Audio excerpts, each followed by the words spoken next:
നാരായണാഖിലഗുരോ ഭഗവൻ നമസ്തേ. ഗുരുവായൂരപ്പ ശരണം. സ്വാമിയേ ശരണമയ്യപ്പ. ഗണപതി ഭഗവാനേ, സർവേശ്വര, എല്ലാവരെയും ഗുരുവായൂരപ്പനായിട്ട് കണ്ട് മനസ്സുകൊണ്ട് സാഷ്ടാംഗം നമസ്കരിക്കുന്നു. നമ്മൾ ഇന്നലെ നിർത്തുന്ന സമയത്ത് വരാഹാവതാരം പറഞ്ഞ് ഹിരണ്യാക്ഷൻ്റെ കുറച്ച് വോളിയം കുറച്ച് കൂട്ടാം, വല്ലാണ്ട് ഡൗണാവും. വരാഹാവതാരം പറഞ്ഞ് ഹിരണ്യാക്ഷൻ്റെ വധം പറഞ്ഞാണ് നിർത്തിയത്. ഹിരണ്യാക്ഷൻ മമതയാണെന്ന് ഞാൻ പറഞ്ഞു ഇന്നലെ. നമ്മുടെയൊക്കെ ഉള്ളിലുള്ള മമത. ഉപനിഷത്തുകളിലൊരു മന്ത്രമുണ്ട്, ഭദ്രം കർണേ വിശൃണുയാമദേവ എന്ന് പറഞ്ഞു തുടങ്ങും. നല്ലത് മാത്രം ഞങ്ങളുടെ ചെവികൾ കേൾക്കണേ എന്ന് പറയും. മഹാത്മ്യം പറഞ്ഞപ്പോൾ പറയുകയും ചെയ്തിരുന്നു, ഭഗവാൻ നമ്മളിലേക്ക് പ്രവേശിക്കുന്നത് കർണപുടങ്ങൾ വഴിയാണെന്ന്, ചെവി വഴിയാണ്. നവവിധാഭക്തിയിൽ ശ്രവണമാണ് ആദ്യം പറഞ്ഞിട്ടുള്ളത്. അപ്പം നല്ലത് കേൾക്കാനാണ് ചെവി. മമത ഉണ്ടാകുന്നതും സ്നേഹപൂർവ്വമുള്ള വിളികളിൽ കൂടെയാണ്, ശബ്ദത്തിൽ കൂടെയാണ് മമത ഉണ്ടാകുന്നത് മനുഷ്യർക്ക്. അപ്പോൾ മായയിൽ മുക്കുന്ന മമതയെ അടക്കണമെങ്കിൽ ആദ്യം അടക്കേണ്ടത് ചെവിയാണ്. അതുകൊണ്ടാണ് വരാഹം മുൻകാലത്ത് ചെവിക്കുറ്റി നോക്കിയിട്ട് ഒരൊറ്റ അടി കൊടുത്തത്. ഈ ക്രമത്തിൽ ഇത് മനസ്സിലാക്കി വരുമ്പോഴാണ് നമുക്ക്, കാരണം ഞാൻ കഴിഞ്ഞ ദിവസം പറഞ്ഞ പോലെ ഭാഗവതത്തിലെ എല്ലാ കഥകളും തമ്മിൽ ഇൻ്റർകണക്റ്റഡാണ്. ഇന്ന ക്രമം, ഇന്നത് കഴിഞ്ഞ് ഇന്നത് എന്തിനു വരണു എന്നുള്ളത് വളരെ വ്യക്തമായിട്ട് നിശ്ചയിച്ചിട്ടുണ്ട് ഇതിൻ്റെ അകത്ത്. അപ്പം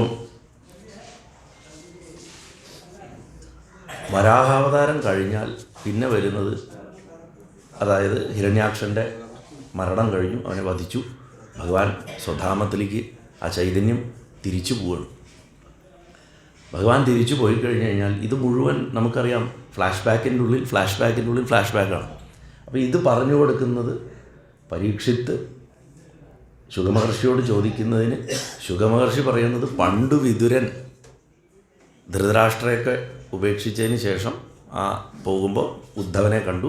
ഉദ്ധവൻ പറഞ്ഞതനുസരിച്ചിട്ട് മൈത്രേയ മഹർഷിയെ പോയി കണ്ടു. മൈത്രേയ മഹർഷി പറഞ്ഞു കൊടുക്കുകയാണ് ഈ സൃഷ്ടിക്രമം, തത്വാദികളുടെയൊക്കെ ചിട്ടകളും ഇതെല്ലാം പറഞ്ഞു കൊടുക്കുകയാണ്.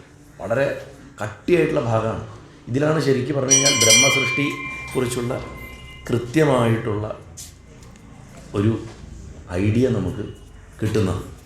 അപ്പം ഈ ഭാഗത്ത് ജലത്തുനിന്ന് ഭൂമിയെ ഉദ്ധരിച്ചതിന് ശേഷം മനുഷ്യരുടെ വംശം എങ്ങനെ വർദ്ധിച്ചു എന്നുള്ളതാണ് വിദുരർക്ക് പിന്നെ അറിയേണ്ടത്. കാരണം എപ്പോഴാണ് വരാഹാവതാരം ഉണ്ടാവാനിടയായത്?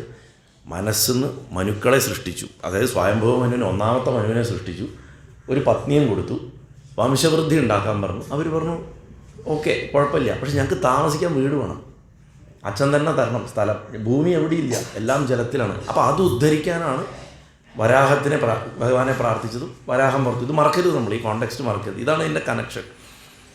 അപ്പം ജലത്തുനിന്ന് വീണ്ടെടുക്കപ്പെട്ട ഭൂമിയിൽ പ്രജകൾക്ക് വാസസ്ഥാനം കൊടുക്കപ്പെട്ടു, ജനങ്ങൾ. അപ്പോൾ ആ വാസസ്ഥാനം കിട്ടിയതിന് ശേഷമാണ് ഈ പഞ്ചീകരണത്തിൻ്റെ ക്രമം ഉണ്ടാവണം. അതായത് ആകാശത്തുനിന്ന് വായു, വായുവിന്ന് തേജസ്, തേജസ്സിന്ന് ജലം. ഈ പഞ്ചീകരണത്തിൻ്റെ ഒരു വിവരണം വരും. പഞ്ചീകരണം എന്ന് പറഞ്ഞാൽ ഓരോ ഭൂതം ഒന്നിന്ന് വേറൊന്നുണ്ടായി വരുന്നത്. ജലത്തുനിന്ന് ഭൂമി ഉദ്ധരിച്ചതിന് ശേഷം മനു എങ്ങനെ പ്രജകളെ വർദ്ധിപ്പിച്ചു എന്നാണ് പിന്നത്തെ വിദുരരുടെ ചോദ്യം. അതിന് മൈത്രേയൻ പറയുകയാണ്, അദ്ദേഹം നമ്മൾ പറയില്ലേ, ചാടിക്കയറി ചോദിക്കല്ലേ, നമുക്ക് പടിപടിയായിട്ടേ പറയാൻ പറ്റില്ല. അതിന് ജീവൻ്റെ ഗതി എന്താണെന്ന് അറിയണം. ജീവൻ്റെ ഗതി എന്താ അറിയാമെന്നുള്ളത് വലിയ പ്രയാസമായിട്ടുള്ള കാര്യമാണ്. കാരണം ബ്രഹ്മാവ് പോലും അത് ഭഗവാനെ തപസ് ചെയ്തിട്ടാണ് മനസ്സിലാക്കിയത്, അല്ലേ? അപ്പോഴാണല്ലോ ചതുശ്ലോകിയൊക്കെ കൊടുക്കുന്നത്. ആ ജീവൻ്റെ പ്രാരബ്ധം എന്ന് പറയണത് പ്രകൃതിയെ നിയന്ത്രിക്കണ പുരുഷനും കാലവും ഇതൊക്കെ ഭഗവാന്റെ ശക്തി കൊണ്ടാണ് പരിവർത്തനം ഉണ്ടായത്, മാറ്റങ്ങൾ വന്നത് എന്നാണ് ആദ്യം മനസ്സിലാക്കേണ്ടത്. സത്വ രജ തമോ ഗുണങ്ങളിൽ നിന്ന് എങ്ങനെയാണ് ആദ്യത്തെ മഹൽ തത്വം ഉണ്ടായതെന്ന് വിസ്തരിച്ച് പറഞ്ഞു കൊടുക്കുന്നു. ബ്രഹ്മാവ് ഞാൻ ഇന്നലെ പറഞ്ഞു സർഗം വിസർഗം എന്നൊക്കെ പറഞ്ഞിട്ട് ഭാഗവതത്തിൻ്റെ തൂണുകളെക്കുറിച്ച് ഞാൻ പറഞ്ഞപ്പോൾ പറഞ്ഞു, സർഗം എന്ന് പറഞ്ഞു കഴിഞ്ഞാൽ ആദ്യം ചേരുവകൾ ഉണ്ടാക്കി വെക്കലാണ്. നമുക്ക് വലിയ ക്രിയേഷൻസിന് വേണ്ട ചേരുവകൾ ഒന്നുമില്ല, സിമ്പിൾ പണിയാണ് മനസ്സിലാക്കാൻ. അടുക്കളയിൽ നമ്മൾ എല്ലാ മാസവും പ്രൊവിഷൻ വാങ്ങി വയ്ക്കുന്നുണ്ട്. മഞ്ഞൾ വാങ്ങണോ, മുളക് പൊടി വാങ്ങണോ, അല്ലേ, ഓരോ ബേസിക് ചേരുവകൾ വാങ്ങി വയ്ക്കുന്നുണ്ട്. ഇതാണ് സർഗം. ബ്രഹ്മാവിൻ്റെ അടുക്കളയിൽ ആദ്യം ബേസിക്കായിട്ടുള്ള ഇൻഗ്രീഡിയൻസ് ഒക്കെ വാങ്ങി വയ്ക്കണം. അല്ലെങ്കിൽ നമ്മളൊരു ഫാക്ടറി തുടങ്ങുകയാണെങ്കിൽ റോ മെറ്റീരിയൽസ് വാങ്ങി വയ്ക്കണം. ഈ റോ മെറ്റീരിയൽസാണ് ആദ്യം ഉണ്ടാക്കുന്നത്, അത് സർഗമാണ്. ഇനി റോ മെറ്റീരിയൽസ് ഉപയോഗിച്ചുള്ള പ്രൊഡക്ഷൻ, അത് നമ്മൾ അടുത്ത സെക്കൻഡറി ക്രിയേഷനാണ്. ആ സെക്കൻഡറി ക്രിയേഷൻ എങ്ങനെയാണ് ബ്രഹ്മാവ് ചെയ്തതെന്ന് ആദ്യം ഒന്ന് പഠിക്കുക എന്നാണ് പറയണത്. ചാടിക്കയറിയിട്ട് മനുഷ്യൻ്റെ പ്രജാവൃത്തി എങ്ങനെ ഉണ്ടായെന്ന് ചോദിക്കുന്നതിന് മുമ്പ് ഇത് മനസ്സിലാക്കാൻ പറയണം. എന്നിട്ട് ബ്രഹ്മാവ് സൃഷ്ടിച്ച ഓരോ ക്ലാസ് ഓഫ് സൃഷ്ടികളെ കുറിച്ചിട്ടും വിസ്തരിച്ചിട്ട് അങ്ങോട്ട് പറയണം. ആദ്യം ഉണ്ടാക്കിയത് എന്താണെന്ന് വെച്ച് കഴിഞ്ഞാൽ തമോ ഗുണത്തിൽ നിന്നാണ് ഉണ്ടാക്കിയത്. അത് മുഴുവൻ അറിവില്ലായ്മയെന്നായിരുന്നു. അപ്പോൾ അറിവില്ലായ്മയെന്ന് ഉണ്ടാക്കിയുള്ള സൃഷ്ടികളെ കണ്ടപ്പോൾ ബ്രഹ്മാവിനെ അങ്ങോട്ട് ഇഷ്ടപ്പെട്ടില്ല. അതിനൊക്കെ അങ്ങോട്ട് തള്ളി അപ്പുറത്ത് കിട്ടും. അതൊരു ക്രമമുണ്ട് പറയാം. അത് കഴിഞ്ഞിട്ടാണ് രജോ ഗുണത്തിൽ നിന്നുള്ള വസ്തുക്കളെ ഉണ്ടാക്കി. അതിനെയും മൂപ്പർക്ക് അങ്ങോട്ട് പൂർണ്ണ തൃപ്തി വന്നില്ല, മാറ്റിവെച്ചു. പിന്നെയാണ് സത്വത്തിൽ നിന്ന് സൃഷ്ടിക്കുന്നത്, സത്വഗുണത്തിൽ നിന്ന്. ഇത് കഴിഞ്ഞ് മനസ്സെന്ന് മനുക്കളെ സൃഷ്ടിച്ച് അവിടെ നിന്നാണ് നമ്മളിത് മനസ്സിലാക്കേണ്ടത് എന്നൊരു ക്രമം പറഞ്ഞു കൊടുക്കണം. ആ ക്രമം എന്താണെന്നുള്ളത് നമുക്കൊന്ന് നോക്കാം. ഓരോ തൻ്റെ ശരീരഭാഗത്തുനിന്നും അദ്ദേഹം വലിയ വലിയ സൃഷ്ടികൾ ചെയ്തിട്ടുണ്ട്. അതൊക്കെ ഇന്നും പ്രപഞ്ചത്തിൽ നിൽക്കുന്നുണ്ട്. തൻ്റെ ഇപ്പോൾ ഉദാഹരണത്തിന് പറഞ്ഞു കഴിഞ്ഞാൽ തൻ്റെ ശരീരത്തിൻ്റെ തേജസ്സെന്ന് അദ്ദേഹം ഉണ്ടാക്കിയതാണ് ഗന്ധർവന്മാരെ. അദ്ദേഹം ഓരോരോ രൂപങ്ങൾ കൊടുക്കുന്നുണ്ട് സൃഷ്ടിക്ക്. എന്തിനാണ് സൃഷ്ടിക്കുന്നതെന്ന് ചോദിച്ചാൽ ജീവന് ഓരോ തരം ശരീരങ്ങളെടുത്ത് ആ കർമ്മം ചെയ്തതിനനുസരിച്ചിട്ട് ശരീരങ്ങൾ അടുത്തത് കിട്ടി മോക്ഷത്തിലെത്താനാണ്. അപ്പോൾ ഒരു ജീവൻ എന്ന് പറഞ്ഞാൽ നമ്മളൊക്കെ തന്നെ ഏതോ ഒരു ജന്മത്തിൽ ഗന്ധർവനായിരിക്കും, ഏതോ ഒരു ജന്മത്തിൽ പിശാചായിരിക്കും, ഏതോ ഒരു ജന്മത്തിൽ ദേവനായിരിക്കും, ഏതോ ഒരു ജന്മത്തിൽ പാറ്റയായിരിക്കും, പുഴുവായിരിക്കും. ഇതൊന്നും പറയാൻ പറ്റില്ല. കോർ ഐഡിയ ഇതാണ്. കർമ്മത്തിനനുസരിച്ചിട്ട് ജീവൻ്റെ ഒഴുക്ക് ആത്യന്തികമായിട്ട് എവിടുന്നാണോ പുറപ്പെട്ടത് അവിടേക്ക് തിരിച്ചു പോവുക. അതിനു വേണ്ടിയുള്ള ഒരു ചക്രം ഉണ്ടായിപ്പോയി, ഇനി തിരിച്ചു പോകണം. പക്ഷെ വന്നത്ര എളുപ്പമല്ല തിരിച്ചു പോക്ക്. ഭഗവാൻ ആഗ്രഹിച്ചു, ഞാൻ ആരെയെന്ന് ബ്രഹ്മം ചിന്തിച്ചപ്പോൾ ഉണ്ടായതാണ് ഒരു ശരീരം, അതിനെ നാരായണൻ എന്ന് പറയും. അതിന്ന് കൂടുതൽ ആഗ്രഹങ്ങൾ, ആ കോർ പോയിന്റിൽ നിന്ന് കൂടുതൽ ആഗ്രഹങ്ങൾ ഉണ്ടായപ്പോൾ ആദ്യം താമര വന്നു, അതിന്ന് ബ്രഹ്മാവുണ്ടായി. ഇങ്ങനെ സൃഷ്ടി അങ്ങോട്ട് വെടരുകയാണ് ശരിക്കും. അല്ല, ഞാൻ സഹസ്രനാമത്തിനെ വിടർത്തണമെന്ന് പറഞ്ഞു തന്നില്ലേ, എങ്ങനെയാണ് വിടർത്തേണ്ടതെന്ന്. സഹസ്രനാമത്തിൻ്റെ കോർ ഓം എന്നുള്ളതാണ്. ആ ഓമിൽ നിന്ന് തുടങ്ങി വിശ്വം, വിഷ്ണു, അതിലേക്കുള്ള പ്രവേശം, വഷട്ട്, അങ്ങനെ ഓരോ ഗുണങ്ങൾ പറഞ്ഞു വരുമ്പോഴും പ്രപഞ്ചം ഉണ്ടായി വന്ന് അവസാനം വന്ന് സംഹരിക്കപ്പെടുമ്പോൾ സർവപ്രഹരണ ആയുധാന്ന് പറഞ്ഞിട്ട് അവസാനിക്കുകയും ചെയ്യും. ഇതേ വിടർത്തലാണ് ഇവിടെ. പിന്നെ ഭൂതപ്രേത പിശാചുക്കളെ ഉണ്ടാക്കി. അശുദ്ധാവസ്ഥയിൽ കിടന്നുറങ്ങുന്ന ആൾക്കാരെ ഭൂതപ്രേതങ്ങൾ ആക്രമിക്കുന്നതാണ്. അങ്ങനെ ആക്രമിച്ചു കഴിഞ്ഞാൽ അതിന് ഉന്മാദം എന്ന് പറയും. പ്രത്യേകിച്ച് നാഭി തുറന്ന് വെച്ച് കിടന്നുറങ്ങരുത് എന്നാണ് പറയുക പഴയ കാലത്ത്. ഇന്നിപ്പോൾ മനുഷ്യൻ്റെ വസ്ത്രധാരണം നാഭി കാണിക്കലായി പോയി. അപ്പം അദൃശ്യ രൂപത്തിൽ, കാണാൻ പറ്റാത്ത രൂപത്തിൽ സാധ്യഗണങ്ങളെന്ന് പറയും, അവരെ സൃഷ്ടിച്ചു. പിതൃക്കളെയും സൃഷ്ടിച്ചു. അവർക്ക് രൂപമില്ല, അവർ ആവി എന്ന് പറയും തമിഴിൽ. നമ്മളെന്തിനാ ആവി എന്ന് പറയുന്നത്? സ്റ്റീം പോലെയാണ് അവരുണ്ട് എന്നല്ല, അങ്ങനെ ഒരു ലുക്കാണ്. തൻ്റെ തിരോധാന ശക്തിയിൽ നിന്ന് സിദ്ധന്മാരും വിദ്യാധരന്മാരും ഉണ്ടാക്കി. സിദ്ധചാരണ ഗന്ധർവന്മാരെന്നൊക്കെ നമ്മൾ കേട്ടിട്ടില്ലേ? അത് തന്നെ. അതിലെ സിദ്ധന്മാരും വിദ്യാധരന്മാർ മനുഷ്യരെക്കാട്ടിലും ഉയർന്നാണ്, ദേവന്മാരുടെ താഴെയാണ്. അവരുടെ വാസസ്ഥാനം ഹിമാലയമാണ്. പ്രത്യേകിച്ചും ഹിമാലയത്തിൻ്റെ അപ്പർ റേഞ്ചുകളിലാണ് വിദ്യാധരന്മാർ, യക്ഷന്മാർ, വിദ്യാധരന്മാരൊക്കെ അവിടെ. അവരധികവും ശൈവരായിരിക്കും. ശിവനാണ് അവരുടെ ഭക്തർ. അവർക്ക് മനുഷ്യരെ ഇഷ്ടമല്ല, നമ്മളെ വിശ്വസിക്കാൻ കൊള്ളില്ല എന്നാണ് വിദ്യാധരന്മാർ പറയുക. ഈ കഥാസരിത് സാഗരം എന്ന് പറഞ്ഞിട്ട് സോമദേവഭട്ടൻ്റെ പുസ്തകമുണ്ട്, ചിലരൊക്കെ വായിച്ചിട്ടുണ്ടാവും. മനോഹരമായിട്ടുള്ള കഥകളുടെ ഒരു കളക്ഷൻ. ഉദയനൻ എന്ന് പറഞ്ഞ രാജകുമാരൻ്റെ ഒക്കെ കഥയാണ് അതിൽ. ഒരുപാടുണ്ട് അതിൽ കഥാസരിത് സാഗരം. അതിലധികവും വിദ്യാധരന്മാരുടെ കഥകളാണ് ഉണ്ടാവുക. അപ്പോൾ താല്പര്യമുള്ളവർക്ക് വായിക്കാം, നല്ല രസമാണ് വിദ്യാധരന്മാരുടെ കഥകളും ജീവിത രീതികളൊക്കെ വായിക്കാൻ. പിന്നെ തൻ്റെ തന്നെ പ്രതിബിംബം. അപ്പോൾ നമ്മൾ കണ്ണാടി നോക്കുമ്പോൾ നമുക്ക് നമ്മുടെ കണ്ണാടിയിലുള്ളൊരു രൂപമുണ്ട്. ആ രൂപം ബ്രഹ്മാവ് കണ്ണാടിയിൽ നോക്കുമ്പോൾ ബ്രഹ്മാവ് തൻ്റെ പ്രതിബിംബം കാണുന്നുണ്ട്. ആ രൂപത്തിൽ നിന്ന് അദ്ദേഹം ഉണ്ടാക്കിയവരാണ് കിന്നരന്മാരും കിംപുരുഷന്മാരും. അവരുടെ ജോലി പാട്ടുപാടലാണ്. പാട്ടുപാടുക, മ്യൂസിക് ഇൻസ്ട്രുമെൻറ്റ്സ് വായിക്കുക, ഇതൊക്കെയാണ്. ഗന്ധർവന്മാരും അതിൽപ്പെട്ടവരാണ്. ഗന്ധർവന്മാരാണ് ശരിക്ക് നമ്മൾ ഇന്ന് സംഗീതത്തിൽ കാണുന്ന ആരോഹണക്രമത്തിലും ഉള്ള സപ്തസ്വരങ്ങൾ ഉണ്ടാക്കിയത്. വേദത്തിൽ 2 സ്വരം ഉണ്ടായിരുന്നുള്ളൂ, മധ്യമം പഞ്ചമം, മ പ 2 ഉള്ളൂ. ഈ സാരി ഗ മ പ ധ നി അങ്ങനെ ആ കയറ്റി അഷ്ടകം ഒക്ടേവ് ഉണ്ടാക്കുന്നത് ഗന്ധർവന്മാരാണ്. അവർക്കത് പറഞ്ഞു കൊടുത്തത് മഹാദേവനും. അഫ്ഗാനിസ്ഥാൻ ഭാഗത്തായിരുന്നു ഗന്ധർവന്മാരുടെ സ്ഥാനം എന്നാണ് സങ്കല്പിക്കുന്നത്. അതാണ് ഗാന്ധാരം. ഗന്ധർവ രാജ്യങ്ങളായിരുന്നു അതൊക്കെ ശരിക്കും. ഇന്ന് നമ്മൾ ഗന്ധർവന്മാരെ എല്ലായിടത്തും വ്യാപിച്ചിരിക്കുന്നവരായിട്ടുണ്ട്. ഈ ഗന്ധർവബാധയ്ക്കൊക്കെ ലക്ഷണങ്ങളൊക്കെ ഉണ്ട്. പൊക്കിളിലൊക്കെ എപ്പോഴും വേർപ്പ് പൊടിഞ്ഞുകൊണ്ടിരിക്കുക, ശബ്ദം മാറുക, അതൊക്കെ ഉണ്ട്. ഇതൊക്കെ അവരുടെ ആ ആവേശം വരുന്നത്. അതിൽ തന്നെ ഇന്ന് നമ്മൾ വൈഷ്ണവ ഗന്ധർവൻ, ശൈവ ഗന്ധർവൻ എന്നൊക്കെ പറഞ്ഞിട്ട് ശക്തി ആരാധകരായിട്ടുള്ള ഗന്ധർവന്മാരായിട്ടൊക്കെ ഉണ്ട്. അതൊരു വലിയ വിശേഷമായിട്ടുള്ള സംസാരിക്കേണ്ട ഒരു വിഷയമാണ്. ഞാൻ എന്താ ഇതിനെ ഒന്ന് വിസ്തരിക്കണമെന്ന് വെച്ചാൽ ബ്രഹ്മസൃഷ്ടിയുടെ മഹത്വം പറയാനാണ്. അതായത് ഓരോന്നിനും എത്രമാത്രം സൂക്ഷ്മതയോടെയാണ് പ്രവർത്തിച്ചിട്ടുള്ളത്. APJ അബ്ദുൽ കലാമിൻ്റെ അഗ്നിച്ചിറകുകളിലൊരു വരിയുണ്ട്. അദ്ദേഹത്തിനോട് ആരോ ചോദിച്ചു, അങ്ങൊരു സയൻറ്റിസ്റ്റ് അല്ലേ, എങ്ങനെയാണ് അങ്ങ് ദൈവവിശ്വാസിയായിട്ടിരിക്കണമെന്ന് ചോദിച്ചു. അപ്പോൾ അദ്ദേഹം പറഞ്ഞു, ഞാൻ സയൻസ് പഠിക്കുന്തോറും ഈ സൃഷ്ടിയുടെ പുറകിൽ പ്രവർത്തിച്ച ആ ബുദ്ധിയുടെ ശക്തി കണ്ടിട്ട് കൂടുതൽ എനിക്ക് വിശ്വാസം വർദ്ധിച്ചു വരികയാണെന്നാണ്. കാരണം എത്ര ആഴത്തിലേക്ക് ഇറങ്ങിക്കഴിഞ്ഞാലും മനസ്സിലാക്കാൻ സാധിക്കുന്നില്ല അതിൻ്റെ ശക്തി എന്ന് പറയണത്. ബ്രഹ്മാവിന് ദേഷ്യം വരും ഇടയ്ക്ക്. നമുക്ക് തന്നെ ദേഷ്യം പറ്റും. ഒരു സാധനം ഉണ്ടാക്കിയിട്ട് നന്നായില്ല എന്ന് പറഞ്ഞിട്ട് നമ്മളവിടെ അതിനെ അവിടെ ഇട്ടിട്ട് പോകും. അപ്പോൾ ക്രോധം വരുന്നുണ്ട് ഇടയ്ക്ക്. ആ ക്രോധം വരുമ്പോൾ അതിൽ നിന്ന് ആ ക്രോധത്തിൽ നിന്നും സൃഷ്ടി ഉണ്ടായി എന്നാണ് പറയുന്നത്. കാരണം ബ്രഹ്മാവ് എന്ന് പറഞ്ഞാൽ ശുദ്ധ സൃഷ്ടിശക്തിയാണ്. അദ്ദേഹം എന്ത് ഭാവം എടുത്താലും അതിൽ നിന്ന് എന്തെങ്കിലും ഉണ്ടാവും. ശുദ്ധ സൃഷ്ടിയുടെ ശക്തിയാണ്. ഇപ്പം നമ്മൾ തന്നെ അറിയാണ്ട് നമ്മുടെ ഓരോ വികാരത്തിൽ നിന്ന് ഓരോന്നും സൃഷ്ടിക്കുന്നുണ്ട്, അന്തരീക്ഷത്തിൽ പോകുന്നുണ്ട്. ഇപ്പം നമ്മളിപ്പോൾ വർഷങ്ങളായിട്ട് ഒന്നിച്ച് ജീവിക്കുന്ന ഭാര്യയ്ക്കും ഭർത്താവിനും അന്യോന്യം അവരവരുടെ മാനസികാവസ്ഥ അറിഞ്ഞ് പെരുമാറാൻ സാധിക്കുന്നത് അതുകൊണ്ടാണ്. കാരണം ഒരാൾ ദേഷ്യപ്പെട്ടിരിക്കുമ്പോൾ അയാളിൽ നിന്ന് വരുന്നൊരു തരംഗമുണ്ട്, അത് പിടിച്ചെടുക്കുന്നുണ്ട്. അപ്പോൾ അതിനനുസരിച്ച് മറ്റേ പെരുമാറും അല്ലേ? അതുപോലെയാണ്. അപ്പോൾ ഇവിടെ ക്രോധത്തുനിന്ന് സർപ്പങ്ങളെയാണ് ഉണ്ടാക്കിയത്, നാഗങ്ങളെയും സർപ്പങ്ങളെയും ക്രോധത്തിന്. അതുകൊണ്ടാണ് കാളിയൻ ഭഗവാന്റെ ചവിട്ടൊക്കെ കൊണ്ട് തലയൊക്കെ തകർന്ന് നിൽക്കുമ്പോൾ ചോദിക്കില്ലേ, അങ്ങനെയല്ലേ എന്നെ ഇങ്ങനെ ക്രോധ സ്വഭാവത്തോട് ഉണ്ടാക്കിയത്, എന്നിട്ട് ശിക്ഷിക്കാൻ പാടുമോ എന്ന് ചോദിക്കുന്നുണ്ട്. അതിതാണ് കാരണം. തൻ്റെ മനസ്സിന്ന് 14 മനുക്കളെ സൃഷ്ടിച്ചു. തൻ്റെ തപസ്, അറിവ്, തൻ്റെ സുഖാനുഭവങ്ങൾ, തൻ്റെ സമാധി, ഇതിനൊക്കെ കൂടെ ചേർത്തിട്ട് ഋഷിമാരെ സൃഷ്ടിച്ചു. ഋഷിമാരുണ്ടാവുന്ന ഇന്നാണ്.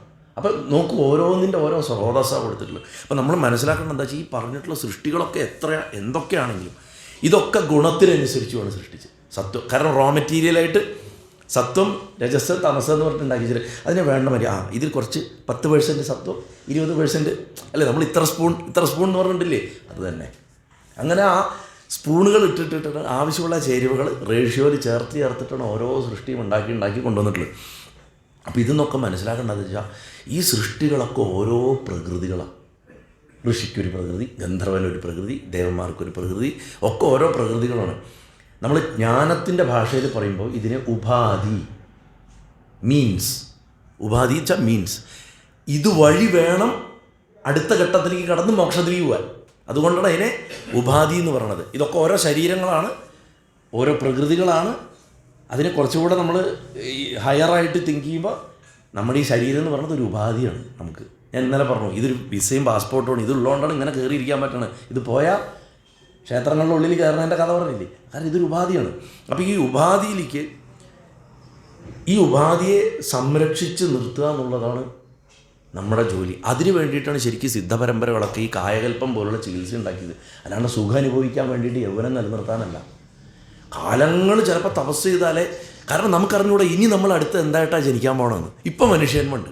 ഈ കിട്ടിയതിൻ്റെ മാക്സിമം നന്നായിട്ട് ആരോഗ്യമായിട്ട് നിർത്തുക, ശരീരത്തിനെ നന്നായി നോക്കുക, ആ ശരീരം കൊണ്ട് ദീർഘനേരം സാധനങ്ങൾ ചെയ്യാൻ സാധിക്കുക.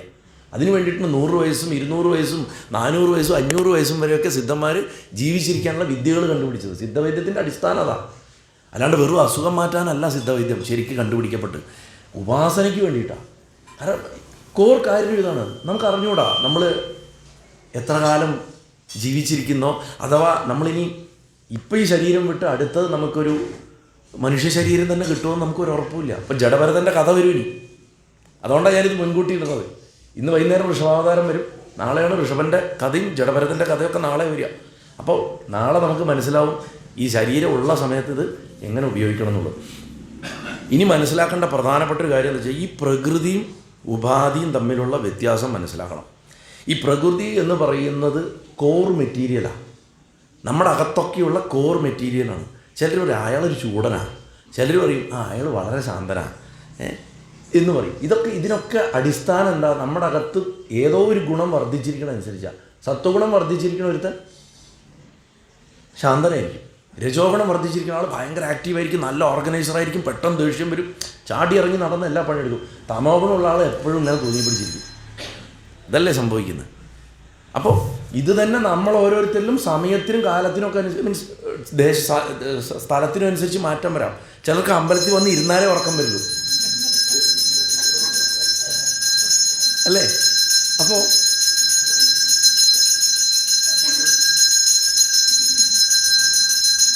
അതുകൊണ്ട് പ്രകൃതിയെ യോഗം കൊണ്ട് നിയന്ത്രിക്കാം, ഭക്തി കൊണ്ട് ഭഗവാനിൽ അർപ്പിക്കുക വേണം. പ്രകൃതിയെ കയറഴിച്ച് വിട്ട പണിയാണ്. ഈ 3 ഗുണങ്ങളാണല്ലോ പ്രകൃതി.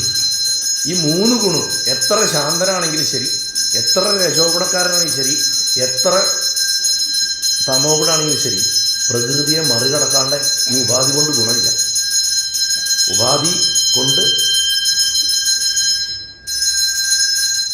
ഉപാധി കൊണ്ട് ഒരു ഗുണമില്ല. അപ്പോൾ അതിനെ മറികടക്കാനുള്ള മാർഗം എന്ന് പറയുന്നത് യോഗം കൊണ്ട് നിയന്ത്രിക്കുക. അതായത് ചിട്ടയായിട്ടുള്ള നിയമങ്ങൾ, യമനിയമ ആസനാദികൾ, പ്രാണായാമം ഇതൊക്കെ കൊണ്ട് ആ പ്രകൃതിയെ നമ്മുടെ ഈ 3 ഗുണങ്ങളെയും നിയന്ത്രിച്ച് നിർത്തുക എന്നുള്ളതാണ് ഒരു മാർഗം. അത് എല്ലാവരെ കൊണ്ടും സാധിക്കില്ല. പിന്നെ പണി എന്താ? ഭക്തി കൊണ്ട് ഭഗവാനിലേക്ക് സമർപ്പിക്കുക. ഇത് നമുക്ക് ചെയ്യാൻ പറ്റും. ഇത് നമുക്ക് രാവിലെ എണീച്ച് രാത്രി ഉറങ്ങണ വരെയും വീണ്ടും രാവിലെ എണീച്ച് രാത്രി ഉറങ്ങണ വരെയും നിത്യേന നമുക്ക് നമ്മുടെ ഈ 3 ഗുണങ്ങളെയും സമർപ്പിച്ചുകൊണ്ടേയിരിക്കാൻ പറ്റും. അത് നമുക്ക് അനുപേക്ഷയാണ്. കാരണം ഇനി കപിലോപദേശത്തിൽ ഇതിൻ്റെ കളി വരും, ഇത് രണ്ടും വരും. ഈ പറഞ്ഞ വിദ്യ കൂടുതൽ എക്സ്പ്ലെയിൻ ചെയ്ത് പറഞ്ഞു കൊടുക്കും. അപ്പോൾ ആദ്യം നമ്മുടെ പ്രകൃതം എന്താണെന്ന് നമുക്ക് മനസ്സിലാക്കിയാലല്ലേ നമുക്കതിനെ കറക്റ്റ് ചെയ്യാൻ പറ്റുള്ളൂ. എപ്പോഴും ഒരു യന്ത്രത്തിനെ പോയിട്ട് നമ്മൾ ആദ്യം അതിൻ്റെ യൂസർ മാനുവൽ വായിക്കണം. യൂസർ മാനുവൽ വായിക്കാതെ എല്ലാം വാങ്ങേണ്ടത്. നമ്മൾ ഫോൺ വാങ്ങേണ്ട യൂസർ മാനുവൽ വായിക്കുന്നുണ്ട്, മിക്സി വാങ്ങേണ്ട യൂസർ മാനുവൽ വായിക്കുന്നുണ്ട്, വാഷിംഗ് മെഷീൻ വാങ്ങേണ്ട യൂസർ മാനുവൽ വായിക്കുന്നുണ്ട്. അവനവൻ്റെ യൂസർ മാനുവൽ ആരും വായിക്കാറില്ല. മനുഷ്യൻ്റെ യൂസർ മാനുവൽ മനുഷ്യൻ വായിക്കില്ല. അതുകൊണ്ട് തന്നെ നമുക്ക് നമ്മളെ തന്നെ നമ്മളെ നേരാക്കാൻ പറ്റാത്ത നമ്മളാണ് മറ്റുള്ളവരെ നേരാക്കാൻ നടക്കുന്നത്. നമ്മൾ നേരായില്ലെങ്കിൽ നമുക്ക് എങ്ങനെ മറ്റുള്ള അടുത്തൊരു തലമുറ പോട്ടെ നമ്മുടെ ഒപ്പം ജീവിക്കുന്നവരുമായിട്ട് തന്നെ നമുക്ക് അണ്ടർസ്റ്റാൻഡിങ് ഇല്ലാണ്ടാവുന്നു, അല്ലേ?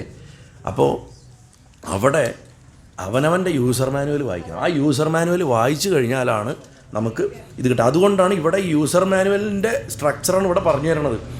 എന്നിട്ട് പറയുക, ഉപാധി എന്ന് പറയുന്നത് കർമ്മത്തിനനുസരിച്ച് നമുക്ക് കിട്ടിയിട്ടുള്ളതാണ്. ഈ ശരീരം എന്നുള്ളത് നമ്മുടെ പൂർവ്വകർമ്മത്തിനനുസരിച്ച് അപ്പോൾ കിട്ടിയിട്ടുള്ളത്. അതിനൊരു സ്രോതസ് ഉണ്ടായിരുന്നു. അത് ബ്രഹ്മാവിൻ്റെ ഒരു കർമ്മത്തിൽ നിന്നാണ് ഉണ്ടായത്. ആദ്യം ബ്രഹ്മാവിന് കോപം ഉണ്ടായപ്പോൾ അതിനനുസരിച്ച് ഒരു സൃഷ്ടി ഉണ്ടായി. ആ സൃഷ്ടിയുടെ കർമ്മത്തിനനുസരിച്ച് പിന്നെ അടുത്ത സൃഷ്ടിയായി, അതിൻ്റെ സൃഷ്ടിയായി. അപ്പോൾ നമ്മൾ ഇതിൽ എവിടെയാണ് തുടങ്ങിയതെന്ന് പറയാൻ പറ്റില്ല. ചിലർ സർപ്പമായിട്ടായിരിക്കും തുടങ്ങിയത്, ചിലർ പിശാചായിട്ടായിരിക്കും തുടങ്ങിയത്, ചിലർ ആദ്യമേ ബ്രഹ്മസൃഷ്ടിയിൽ ദേവനായിട്ടായിരിക്കും തുടങ്ങിയത്. പക്ഷേ ഇന്ന് ചിലപ്പോൾ പാറ്റയോ പുഴുവായിരിക്കും, കയ്യിലിരിപ്പിൻ്റെ ഗുണം കൊണ്ട്. അപ്പോൾ ഈ ചക്രം പോയിക്കൊണ്ടിരിക്കുക. ഇത് എങ്ങനെ പോകുന്നു എന്നുള്ളത് ആ വ്യക്തിയിൽ കൂടെ മാത്രമേ കിട്ടുകയുള്ളൂ. അതുകൊണ്ടാണ് ഈ ചക്രത്തിൽ നിന്ന് രക്ഷപ്പെടാനുള്ള വഴിയും ആ വ്യക്തിക്ക് ടൈലർ മെയ്ഡ് ആവേണ്ടതിൻ്റെ ആവശ്യകത വരുന്നത്. ഉപാസന ടൈലർ മെയ്ഡ് ആയിരിക്കണം. ഞാൻ ഇന്നലെ പറഞ്ഞു ശ്രീരാമകൃഷ്ണൻ എങ്ങനെയാണ് 18 പേരെയും വാർത്തതെന്ന്. ഒരച്ചിൽ വാർക്കാൻ പറ്റില്ല. മറ്റ് മതപദ്ധതികളുടെയും നമ്മുടെ തന്നെ ഇതിൻ്റെ അകത്ത് ഈ ആധുനിക കാലത്ത് വന്നിട്ടുള്ള പല ഭക്തി പ്രസ്ഥാനങ്ങളുടെയും പ്രശ്നം വെച്ചാൽ ഒറ്റ അച്ചിൽ വാർക്കാൻ നോക്കുകയാണ് എല്ലാവരും. ഇത് നടക്കില്ല. കാരണം ഈ ഫണ്ടമെൻ്റൽസ് പഠിച്ചു കഴിഞ്ഞാൽ ദിസ് ഫോൾസ് അപ്പാർട്ട്, ഇത് പൊളിഞ്ഞു വീഴും, ഇത് വർക്കാവില്ല. അപ്പം നമ്മൾ ഓരോരുത്തരുടെയും ഉള്ളിലുള്ള നമ്മുടെ ടേസ്റ്റ് അനുസരിച്ചിട്ട് വേണം അതെടുക്കാൻ. അതുകൊണ്ട് ഉപാധി ബ്രഹ്മത്തിൽ ബ്രഹ്മത്തിനെ തിരിച്ചറിയാൻ, നമ്മളിലുള്ള ബ്രഹ്മചൈതന്യത്തെ തിരിച്ചറിയാൻ ബ്രഹ്മാകാര വൃത്തിയാണ് നമുക്ക് ആകെ പറഞ്ഞിട്ടുള്ള പ്രവൃത്തി. ബ്രഹ്മത്തിൻ്റെ രൂപമാണ് ഞാൻ, ബ്രഹ്മമാണ് ഞാൻ, ബ്രഹ്മമാണ് ഞാൻ എന്ന് ഉറപ്പിച്ച് പറയാൻ വേണ്ടിയിട്ടാണ് ഈ ശരീരം തന്നിട്ടുള്ളതും ഈ മനസ്സ് തന്നിട്ടുള്ളതും. അത് ഏത് രൂപത്തിലാണെങ്കിലും അതാണ്. അപ്പോൾ അതിൻ്റെ ഫലമായിട്ട് ഈ ഉപാധിയെ ശരിയായിട്ട് ഉപയോഗിച്ച് കഴിഞ്ഞാൽ അതിൻ്റെ ഫലമായിട്ട് ജ്ഞാനം ഉണ്ടാവും. ജ്ഞാനം എന്ന് പറഞ്ഞൊന്നുമില്ല, തത്വമസി അല്ലെങ്കിൽ അഹം ബ്രഹ്മാസ്മി അല്ലെങ്കിൽ പ്രജ്ഞാനം ബ്രഹ്മ അല്ലെങ്കിൽ അയമാത്മാ ബ്രഹ്മ, എന്താ മഹാവാക്യം വെച്ചാൽ അതന്നെ. ചില ഭക്തന്മാർ പറയും ഭോഗവും മോക്ഷവും വേണ്ട, ഞങ്ങൾക്ക് അതിൻ്റെ ആവശ്യമില്ല, ഞങ്ങൾക്ക് ഭക്തി മതി എന്ന് പറയും. അത് മനസ്സിലാക്കാൻ വേണ്ടിയിട്ടാണ് ശരിക്കും ഭാഗവതത്തിൻ്റെ പാരമ്പര്യ സ്ട്രക്ചറിൽ നമ്മൾ ഇവിടെ മള്ളിയൂർ രീതിയിലാണ് നമ്മളിവിടെ തുടരുന്നത്, ഇവിടെ ചെയ്യുന്ന ആ ഗുരുപരമ്പരയുടെ ഉപദേശപ്രകാരമാണ്. പക്ഷേ ഭാരതത്തിൽ പൊതുവിലുള്ള പാരമ്പര്യ സ്ട്രക്ചർ പ്രകാരം ഈ ബ്രഹ്മസൃഷ്ടിയുടെ ഭാഗം ഒന്നാം ദിവസം അവസാനം വരിക. ഈ ഫണ്ടമെൻ്റൽ പഠിച്ച് കപിലാവതാരം കൂടെ ഒന്ന് സൂചിപ്പിച്ചിട്ടാണ് നിൽക്കുക. കാരണം ഇത് മനസ്സിലാക്കണം. ഭക്തി മാത്രം മതി, ഭോഗം മോക്ഷം വേണ്ടാന്ന് വാദിക്കാം, തെറ്റില്ല. പക്ഷേ ഭക്തി കൊണ്ട് മാത്രം നമുക്ക് ചക്രത്തിൽ നിന്ന് രക്ഷപ്പെടാൻ പറ്റില്ല. കാരണം യഥാർത്ഥ ഭക്തിയാണെങ്കിൽ അവിടെ ഓട്ടോമാറ്റിക്കലി ജ്ഞാനവും വൈരാഗ്യവും വരും. അവിടെ ജ്ഞാനത്തിനും വൈരാഗ്യത്തിനും വിമർശിക്കേണ്ട ആവശ്യം വരുന്നില്ല. ജ്ഞാനത്തിനും വൈരാഗ്യത്തിനും വിമർശിക്കുന്ന ആൾ ഭക്തന് ലേബലൊട്ടിച്ച് നടന്നാലും അവൻ ഭക്തനാവില്ല. അത് ഫാൻസ് അസോസിയേഷനാണ്. ഞാനതാണ് പറഞ്ഞത്, ഭക്തനാവുന്നതും ആരാധകനാവുന്നതും വ്യത്യാസമുണ്ട്. നമ്മളൊക്കെ ആരാധനയിൽ പോയിട്ട് സ്റ്റക്കാണ്. അതുകൊണ്ടാണ് അന്യ ദേവതാ ദ്വേഷം ചെയ്യാൻ തോന്നുന്നത്. യഥാർത്ഥ ഭക്തന് അസാധ്യ. ഗുരുദേവൻ പറഞ്ഞു, ശ്രീനാരായണ ഗുരുദേവൻ പറഞ്ഞിട്ടുണ്ട്, പ്രകാശത്തിനോട് ചേർന്നിരിക്കുന്ന അവസ്ഥയാണ് ഭക്തി എന്ന്. എത്ര കറക്റ്റായിട്ടുള്ള നിർവചനം അറിയും, അത്ര മനോഹരമായിട്ട് അദ്ദേഹം നിർവഹിച്ചിട്ടുള്ളൂ. അപ്പം വിതുരൻ മൈത്രേയൻ്റെ അടുത്ത് ചോദിക്കുകയാണ്, ശരി എനിക്ക് ഇത്രയും മനസ്സിലായി, ഇനി പറയൂ മനുഷ്യരുടെ വംശം സ്വയംഭൂവ മനു എങ്ങനെ വംശവർദ്ധന നടത്തി. വിതുരർക്ക് അതറിയാതെ, അതായത് മനുഷ്യവംശം എങ്ങനെ വളർന്നു വലുതായി എന്നറിയാതെ ഒരു ഇതില്ല. അപ്പോൾ മൈത്രേയൻ അവിടെ നിന്ന് പറഞ്ഞു തുടങ്ങണ അവിടെയാണ് പ്രസിദ്ധമായിട്ടുള്ള കപിലാവതാരത്തിലേക്കുള്ള വഴി തുറക്കുന്നത്. മനുവിന് 2 ആൺമക്കളുണ്ടായി, ഉത്താനപാദൻ, പ്രിയവ്രതൻ. അതിൽ ഈ 2 ആൺമക്കളുടെ ഈ വംശാവലി പറയും. അതിലാണ് ഉത്താനപാദൻ്റെ പുത്രനായിട്ട് ധ്രുവൻ വരണത്. അതൊക്കെ ഇന്ന് വരും, ധ്രുവചരിത്രം എന്നാ വരിക. അതുകൂടാതെ 3 പെൺമക്കളുണ്ടായി. ആ 3 പെൺമക്കൾ പ്രധാനി ദേവഹൂതി, ആഹൂതി, പ്രസൂതി, ദേവഹൂതി. അതിൽ ദേവഹൂതിയുടെ കഥയാണ് ആദ്യം പറയുക. ദേവഹൂതിയെ ബ്രഹ്മാവിൻ്റെ തന്നെ മാനസ സൃഷ്ടിയായിട്ടുള്ള പ്രജാപതിത്വമുള്ള ബ്രഹ്മാവ് നേരിട്ട് സൃഷ്ടിച്ചിട്ട് നിങ്ങൾ പോയി വംശവർദ്ധനവ് നടത്ത് എന്ന് പറഞ്ഞു കൊടുത്തവരെയൊക്കെ പ്രജാപതികളെന്ന് പറയാം. ദക്ഷൻ അതിൽപ്പെട്ടതാണ്. 2 ദക്ഷന്മാരുണ്ട്. ഒന്നാമത്തെ ദക്ഷൻ്റെ കാര്യമാണ് പറഞ്ഞു. ഇനി പ്രാചീന ബർഹിസിൻ്റെ മക്കളായിട്ടുള്ള പ്രചേതസ്സുകളുടെ മകനായിട്ട് ദക്ഷൻ ജനിക്കും മാരിഷയിൽ. ആ തലയൊക്കെ പോയതിന് ശേഷം രണ്ടാമതൊരു ജനനമുണ്ട്. ആദ്യം ജനിക്കുന്ന ബ്രഹ്മപുത്രനായിട്ടാണ്. അതേപോലെ ജനിച്ച മകനാണ് കർദമൻ. പക്ഷേ കർദമൻ്റെ അടുത്ത് സൃഷ്ടി ചെയ്യാൻ പറഞ്ഞപ്പോൾ അദ്ദേഹത്തിന് കൂടുതലൊരു ആധ്യാത്മികതയല്ല താല്പര്യം. പാവം ബ്രഹ്മാവിന് പല മക്കളും അങ്ങനെ തലതിരിഞ്ഞു പോയിട്ടുണ്ട്. കുറേ പേരെ നാരദൻ തലതിരിച്ചു വിട്ടിട്ടുണ്ട്, ചിലർ സ്വയം തോന്നിപ്പോയിട്ടുണ്ട്.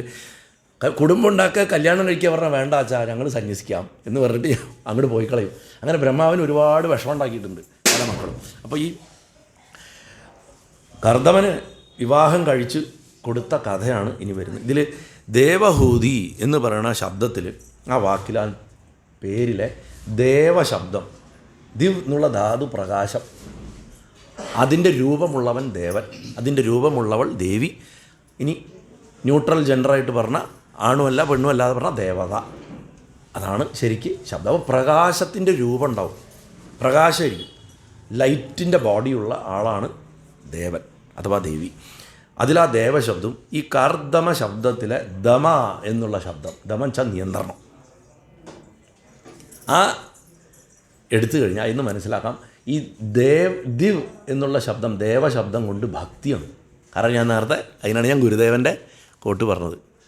പ്രകാശത്തോട് ചേർന്നിരിക്കുന്ന അവസ്ഥയാണ് ഭക്തി എന്ന് പറയുന്നത്. ഭ എന്നുള്ള ശബ്ദം കൊണ്ട് പ്രകാശം, അത് കളിക്കുന്ന സ്ഥലം ഭാരതം. പ്രകാശം കളിക്കുന്ന സ്ഥലം, വേർ ലൈറ്റ് പ്ലേസ് ആണ് ഭാരതം. ഇന്ത്യ എന്ന് പറഞ്ഞ വാക്കിന് പ്രത്യേകിച്ച് യാതൊരു അർത്ഥവുമില്ല. അത് എന്താ പറയുക, സിന്ധു എന്നുള്ള വാക്കിലെ സാ ഉച്ചരിക്കാൻ അറിയാത്ത ഗ്രീക്കുകാർ, മെഗസ്തനീസിനെയൊക്കെ പോലുള്ളവർ ഉപയോഗിച്ച വാക്ക്, അവർക്ക് സാ പറയാൻ പറ്റില്ല, അവർക്ക് ഹായാണ്. ഇപ്പോൾ കർണാടകത്തിൽ പോയാൽ പാലെന്ന് പറയാൻ ഹാലു എന്നാണ് പറയുക അല്ലേ. കൊല്ലത്ത് പോയി കഴിഞ്ഞാൽ ഭ പ ഭ ഒക്കെ ഫായാണ് അല്ലേ. ഭർത്താവ്, അങ്ങനെയല്ലേ പറയുക, ആ പ്രദേശങ്ങളിൽ അങ്ങനെയല്ലേ പറയുക. അത് ഓരോ പ്രദേശങ്ങളിലെ പോലെ. അതുമാതിരി ഗ്രീക്കുകാർക്ക് അവർക്ക് സാ പറയാറിയില്ല. അപ്പോൾ അവർ ഹിന്ദു എന്ന് പറഞ്ഞു സിന്ധുവിനെ. അത് അവസാനം നമ്മുടെ തലയിൽ വെച്ച് കെട്ടപ്പെട്ട ഒരു ഗ്രീക്ക് വാക്കാണ് ഈ വാക്ക്. അതിൽ നിന്നാണ് അത് ഫർദർ പരിഷ്കരിച്ചിട്ടാണ് ഇന്ത്യ എന്നാണ്. അതിന് പ്രത്യേകിച്ച് അർത്ഥമൊന്നുമില്ല. ഭാരതത്തിൻ്റെ ഭരതൻ, പ്രകാശം ആരിലാണോ വിളയാടുന്നത് അവൻ ഭരതൻ, അങ്ങനെയൊക്കെയാണ് വാക്കിൻ്റെ അർത്ഥം. അപ്പോൾ ദേവശബ്ദം കൊണ്ട് പ്രകാശം അഥവാ ഭക്തി, ദമശബ്ദം കൊണ്ട് എപ്പോഴാണ് ദമം ഉണ്ടാവുക? നിയന്ത്രണം, തപസ്സുണ്ടെങ്കിലാണ്. അപ്പോൾ ഭക്തിയും തപസ്സും വിവാഹം കഴിച്ച ആരുണ്ടായി? കപിലനുണ്ട്. ഭക്തിയും തപസ്സും വിവാഹം കഴിക്കണം. വിവാഹ ജീവിതത്തിൻ്റെ പ്രാധാന്യം കാണിക്കുന്ന 2 കഥകളാണ് ശരിക്കും പുരാണങ്ങളിൽ കാണുക. ഒന്ന് ഇന്നുമുണ്ട്, ലിവിങ് എക്സാമ്പിൾസ്, ഉമാമഹേശ്വരന്മാർ. അതിൻ്റെ മുകളിലൊരു ഭാര്യയും ഭർത്താവിനെയും നമുക്ക് കാണാൻ കിട്ടില്ല. 2 പുരാണങ്ങളിൽ, ഭാഗവതത്തിൽ കർദമനും ദേവഹൂതിയും. Marriage as a sacred institution, അതിൻ്റെ പർപ്പസ് എന്താ? നല്ല തലമുറകളെ സൃഷ്ടിക്കുക എന്നുള്ളതാണ്. ആ തലമുറകൾ, നല്ല തലമുറകൾ ഉണ്ടായാലേ നല്ല ആചാര്യന്മാരുണ്ടാവുള്ളൂ. നല്ല ആചാര്യന്മാരുണ്ടായാലേ നല്ല ശിഷ്യന്മാരുണ്ടാവുള്ളൂ. നല്ല ശിഷ്യന്മാരുണ്ടായാലേ വീണ്ടും നല്ല ആചാര്യന്മാരുണ്ടാവുള്ളൂ. ധർമ്മം അങ്ങനെ നിലനിർത്താൻ പറ്റുള്ളൂ.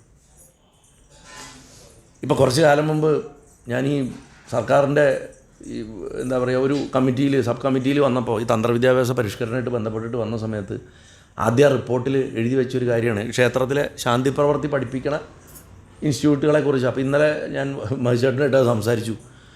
ആ റിപ്പോർട്ടിൽ എഴുതി വെച്ചതാണ്, നല്ല ആചാര്യന്മാരുണ്ടായാൽ നല്ല ശിഷ്യന്മാർ, നല്ല ശാന്തിക്കാരുണ്ടാവും. നല്ല ശാന്തിക്കാരുണ്ടായാൽ ആ ദേവന് സൗഖ്യവും, ദേവന് സൗഖ്യമായ ദേശത്തിന് ഗുണവും, ജനങ്ങൾക്ക് സൗഖ്യം ഉണ്ടാവും, തലമുറകൾ നന്നായിട്ടിരിക്കും.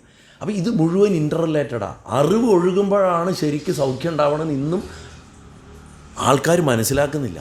അങ്ങനെ ഒഴുകി സൗഖ്യത്തിൻ്റെ വാല്യൂ കണ്ടെത്തിയിരുന്ന നാടാണ് നമ്മുടെ. മറ്റുള്ളവരുടെ നോക്കണ്ട, അവരിന്നത് പഠിച്ചു വരുന്നേ ഉള്ളൂ. നമ്മളതിനെ നഷ്ടപ്പെടുത്തുകയും ചെയ്തു. അപ്പോൾ കർദമൻ്റെയും ദേവഹൂതിയുടെയും വിവാഹം എന്ന് പറഞ്ഞു കഴിഞ്ഞാൽ തപസ്സും ഭക്തിയും കൂടെ ഒന്നു ചേർന്നാൽ എന്ത് സംഭവിക്കുന്നതാണ് ചോദിക്കുന്നത്. അതിൻ്റെ റിസൾട്ടാണ് ഭഗവാൻ ജനിക്കുകയാണ്. ഭഗവാന്റെ ഏറ്റവും മനുഷ്യരൂപത്തിലുള്ള, അല്ലെങ്കിൽ എന്താ പറയുക, നമ്മളെയൊക്കെ പോലെ ഉള്ള ഭഗവാന്റെ ഒരുപക്ഷെ രണ്ടാമത്തെ, ഈ വരാഹം എന്ന് പറഞ്ഞാൽ ഒരു പന്നിയുടെ രൂപം അടുത്തത് വരുന്നത് ഒരു ഋഷിയായിട്ടാണ്, യോഗികളുടെ ചക്രവർത്തിയായിട്ടുള്ള കപില മഹർഷിയായിട്ടാണ് അദ്ദേഹം പ്രത്യക്ഷപ്പെടുന്നത്. ഈ കപില മഹർഷിയാണ് ശരിക്കും ഗംഗ ഭൂമിയിൽ വരാനുള്ള മൂലകാരണം.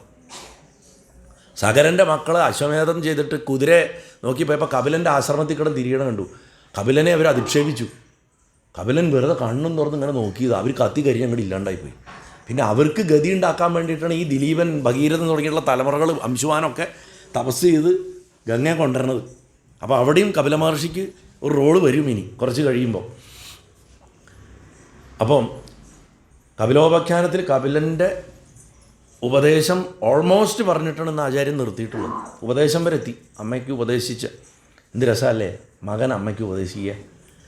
അതൊരു വലിയ ഒരു എന്താ പറയുക, കാരണം അതിൻ്റെ ഒരു സന്തോഷം എന്താണെന്ന് അതുമായിട്ടൊന്നും ഒരിക്കലും കമ്പയർ ചെയ്യാൻ പറ്റില്ല കേട്ടോ. എൻ്റെ ഒരു വ്യക്തിപരമായിട്ടൊരു അനുഭവം ഞാൻ പറയാം. എൻ്റെ അമ്മൂമ്മ 40 ദിവസമാണ് ആശുപത്രി കിടന്നത് ആകെ ജീവിതത്തിൽ. 40ാമത്തെ ദിവസം അമ്മൂമ്മ, 41ാമത്തെ ദിവസം ശരീരം വിട്ടു. അപ്പോൾ അമ്മൂമ്മയുടെ ജ്യേഷ്ഠൻ കേരളത്തിൽ വലിയ ഒരു ഉദ്യോഗത്തിൽ ഇരുന്ന ഒരാളാണ്. IAS ഒക്കെ IPS ഓഫീസറൊക്കെ ആയിരുന്നു. കേരളത്തിൻ്റെ ചരിത്രത്തിലെ ഒരു വളരെ നിർണായക ഘട്ടത്തിൽ IPSൻ്റെ തലപ്പത്തിരുന്ന ആളാണ്.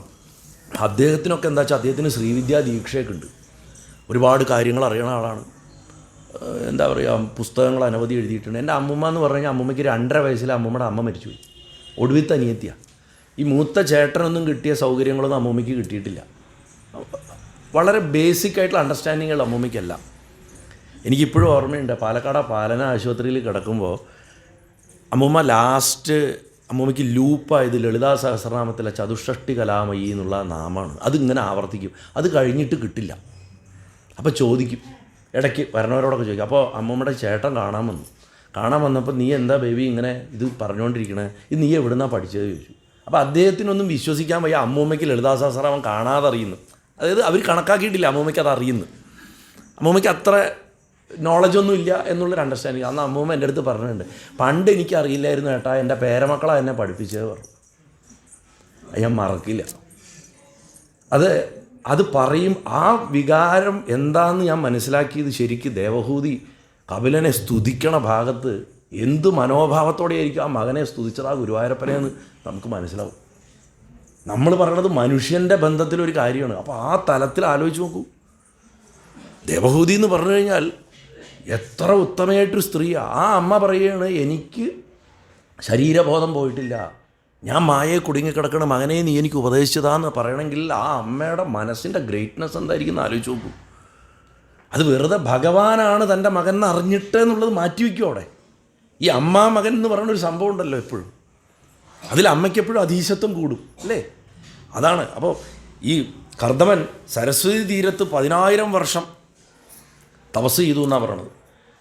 ഈ ദമമാകണ കപിലനും അതേപോലെ ഭക്തിയാകണ ദേവഹൂതിരിയും കഥ പറയാൻ വേണ്ടി ജ്ഞാനത്തിൻ്റെ കഥയാണ് ഇനി പറയാൻ പോണം. ആദ്യ ഭാഗങ്ങളിലൊക്കെ ജ്ഞാനവൈരാഗ്യങ്ങളാണ് കംപ്ലീറ്റ്. ഭക്തി വരണത് കൃഷ്ണൻ അങ്ങോട്ട് വരണോട് കൂടിയിട്ടാണ് ഭക്തിയിലേക്ക് അങ്ങോട്ട് എത്തിക്കുന്നത്. അതായത് നമ്മൾ പ്രോസസ്സിൽ റിവേഴ്സാണ്. ഭക്തി ഉണ്ടെങ്കിലേ ജ്ഞാനവും വൈരാഗ്യം ഉണ്ടാവുള്ളൂ. പക്ഷേ ആ ഭക്തി പ്രോപ്പറായിട്ട് വരുമ്പോൾ ജ്ഞാനത്തിനും വൈരാഗ്യത്തിനും കൃത്യമായിട്ടുള്ള അണ്ടർസ്റ്റാൻഡിങ് വേണം, ഇല്ലെങ്കിൽ ആടിപ്പോവും നമ്മൾ. അതുകൊണ്ടാണ് ആദ്യമേ ജ്ഞാനവും വൈരാഗ്യവും വൃത്തിയായി പഠിപ്പിച്ചിട്ട് ഭക്തിയിലേക്ക് കൊണ്ടുപോകുന്നത്. നമ്മൾ പറയില്ലേ, ഈ ലെസൻ്റെ ഈ ഭാഗം ഞാൻ ആദ്യം പറയാം, എന്നിട്ട് ഞാൻ ഈ ക്ലാസ്സിൽ എടുക്കാം എന്ന് ടീച്ചർമാർ ചിലപ്പോൾ പറയും, കുട്ടികൾക്ക് എളുപ്പം മനസ്സിലാക്കി കൊടുക്കാൻ വേണ്ടിയിട്ട്. ഒന്ന് ഓൾട്ടർ ചെയ്യും സിലബസിലുള്ളതിനെ. അതേപോലെയാണ് ഇവിടെ ചെയ്തിരിക്കുന്നത്. കർദമൻ സരസ്വതി നദിയുടെ തീരത്ത് 10,000 വർഷം തപസ് ചെയ്യുന്ന. അപ്പോൾ സരസ്വതി എന്നുള്ളതിന് ഇതിന് നമ്മൾ മനസ്സിലാക്കേണ്ടത് വിദ്യയെ ഉപാസിച്ചു, വിദ്യയെ അടുത്ത് വെച്ച് ഉപാസിച്ചു എന്ന് മനസ്സിലാക്കിക്കൊള്ളണം. 10,000 വർഷം എന്ന് പറഞ്ഞു കഴിഞ്ഞാൽ അദ്ദേഹം തൻ്റെ 10 ഇന്ദ്രിയങ്ങളെയും അടക്കി എന്നാണ് നമ്മൾ മനസ്സിലാക്കേണ്ടത്. 10,000 വർഷം തപസ് ചെയ്യാന്ന് പറഞ്ഞാൽ 10 ഇന്ദ്രിയങ്ങളെ അടക്കുക എന്ന് മനസ്സിലാക്കിക്കൊള്ളണം. 10 ഇന്ദ്രിയങ്ങൾ ഏതൊക്കെയാണെന്ന് നമുക്കറിയാം. നമ്മുടെ ജ്ഞാനേന്ദ്രിയങ്ങൾ കണ്ണ്, മൂക്ക്, ചെവി, ത്വക്ക്, നാക്ക് ഇതൊക്കെ വരും. കർമ്മേന്ദ്രിയങ്ങൾ വാക്ക്, കൈകൾ, കാലുകൾ, വിസർജനാവയവം, ലൈംഗികാവയവം ഇതൊക്കെ ചേർന്ന്. അപ്പോൾ ഇങ്ങനെ 10 ഇന്ദ്രിയങ്ങളെയും ബന്ധിച്ച് അടക്കി വിദ്യയെ ഉപാസിച്ച് 10,000 വർഷം തപസ്. ആ തപസ് കൊണ്ട് പ്രസന്നനായിട്ട് ഗുരുവായൂരപ്പൻ അദ്ദേഹത്തിൻ്റെ മുന്നിൽ പ്രത്യക്ഷപ്പെട്ടിട്ട് ദർശനം കൊടുത്തു. കർദമൻ അങ്ങോട്ട് ആനന്ദത്തിൽ മുഴുകിയിട്ട് ഭഗവാനെ നമസ്കരിച്ചു. എന്നിട്ട് പറഞ്ഞു, അങ്ങ് മായ കൊണ്ടും ബുദ്ധി കൊണ്ടും, അതായത് മായ കൊണ്ട് ബുദ്ധിക്ക് ഭ്രഷ്ടുണ്ടാക്കിയിട്ടുണ്ട്, ലോകത്തിലുള്ള സകല ജീവികൾക്കും ബുദ്ധി വർക്ക് ചെയ്യാണ്ടാക്കിയിട്ടുണ്ട് അങ്ങയുടെ മായ. എൻ്റെ അവസ്ഥ അത് തന്നെയാണ്. വിഷയസുഖത്തിനാണ് സാധാരണ ആൾക്കാർ അങ്ങേ ഭജിക്കുന്നത്. അതായത് എനിക്ക് വീട് വേണം, കാറ് വേണം അല്ലേ? അപ്പോൾ വിഷയസുഖത്തിന് വേണ്ടിയിട്ടാണ്. വജ്രക്കടയിൽ പോയിട്ട് മുട്ടുസൂചി ചോദിക്കുന്ന ആൾക്കാരാണ് നമ്മളൊക്കെ. ഗുരുവായൂരപ്പൻ്റെ അടുത്ത് വജ്രക്കടയിൽ പോയിട്ട് ധ്രുവം പോലും അല്ലേ, ധ്രുവൻ്റെ മുന്നിൽ ഭഗവാൻ പ്രത്യക്ഷപ്പെട്ടപ്പോൾ ഭഗവാനെ എനിക്ക് മോക്ഷം എന്താണെന്ന് പറഞ്ഞ വിവരം അറിയാം, എന്നാലും പറഞ്ഞു എൻ്റെ അച്ഛൻ്റെ മടിയിൽ എനിക്കൊന്ന് ഇരിക്കണം, അതാണ് എൻ്റെ ആഗ്രഹം. അത് ഇത് നമ്മൾ മനസ്സിലാക്കിയാൽ ഈവൻ പ്രഹ്ലാദൻ്റെ ഭക്തിയിൽ പോലും ഇതേ വിഷയം വരുന്നുണ്ട്. ഭഗവാനെ എനിക്ക് അങ്ങയുടെ ഈ രൂപം പേടിയില്ല, നരസിംഹത്തിനോട് പറയണേ, പക്ഷേ എനിക്ക് സംസാരത്തിനെ പേടിയാണെന്ന്. അതിൻ്റെ അർത്ഥം മായെന്ന് പൂർണ്ണമായിട്ടും മോചിതനല്ല പ്രഹ്ലാദൻ എന്നർത്ഥം. ഭഗവാനെ കണ്ടിട്ടും ഭഗവാന്റെ മടിയിലിരുന്നിട്ടും എനിക്ക് ഈ രൂപം പേടിയില്ല, പക്ഷേ എനിക്ക് സംസാരത്തിനെ പേടിയാണെന്നാണ്. ഭഗവാനെ ശരിക്കും സാക്ഷാത്കരിച്ചവന് സംസാരത്തിനാണ് ആദ്യം പേടിയില്ലാണ്ടാവുക, അവന് പേടിയില്ലാണ്ടാവും. അതിപ്പോൾ പ്രഹ്ലാദൻ്റെ ഭക്തിക്ക് ഒരു സ്റ്റേജുണ്ട്. ഞാൻ ഇന്നലെ സമർപ്പണത്തിനെ പറ്റി പറഞ്ഞു, ഞാൻ ഭഗവാന്റെയാണ്, എൻ്റെയാണ് ഭഗവാൻ, ഞാനും ഭഗവാനും ഒന്നാണ്. ഇങ്ങനെ 3 തട്ടായിട്ടാണ് സമർപ്പണം പറയണത്. അതൊക്കെ സമയമുണ്ടെങ്കിൽ നമുക്ക് ആ സമയത്ത് പറഞ്ഞു പോവാം. അതിനൊക്കെ ടെക്നിക്കൽ വാക്കുകളും ഉണ്ട്. അത് ചുമ്മാ വെറുതെ ഒരു സെൻറ്റൻസ് പറയല്ല.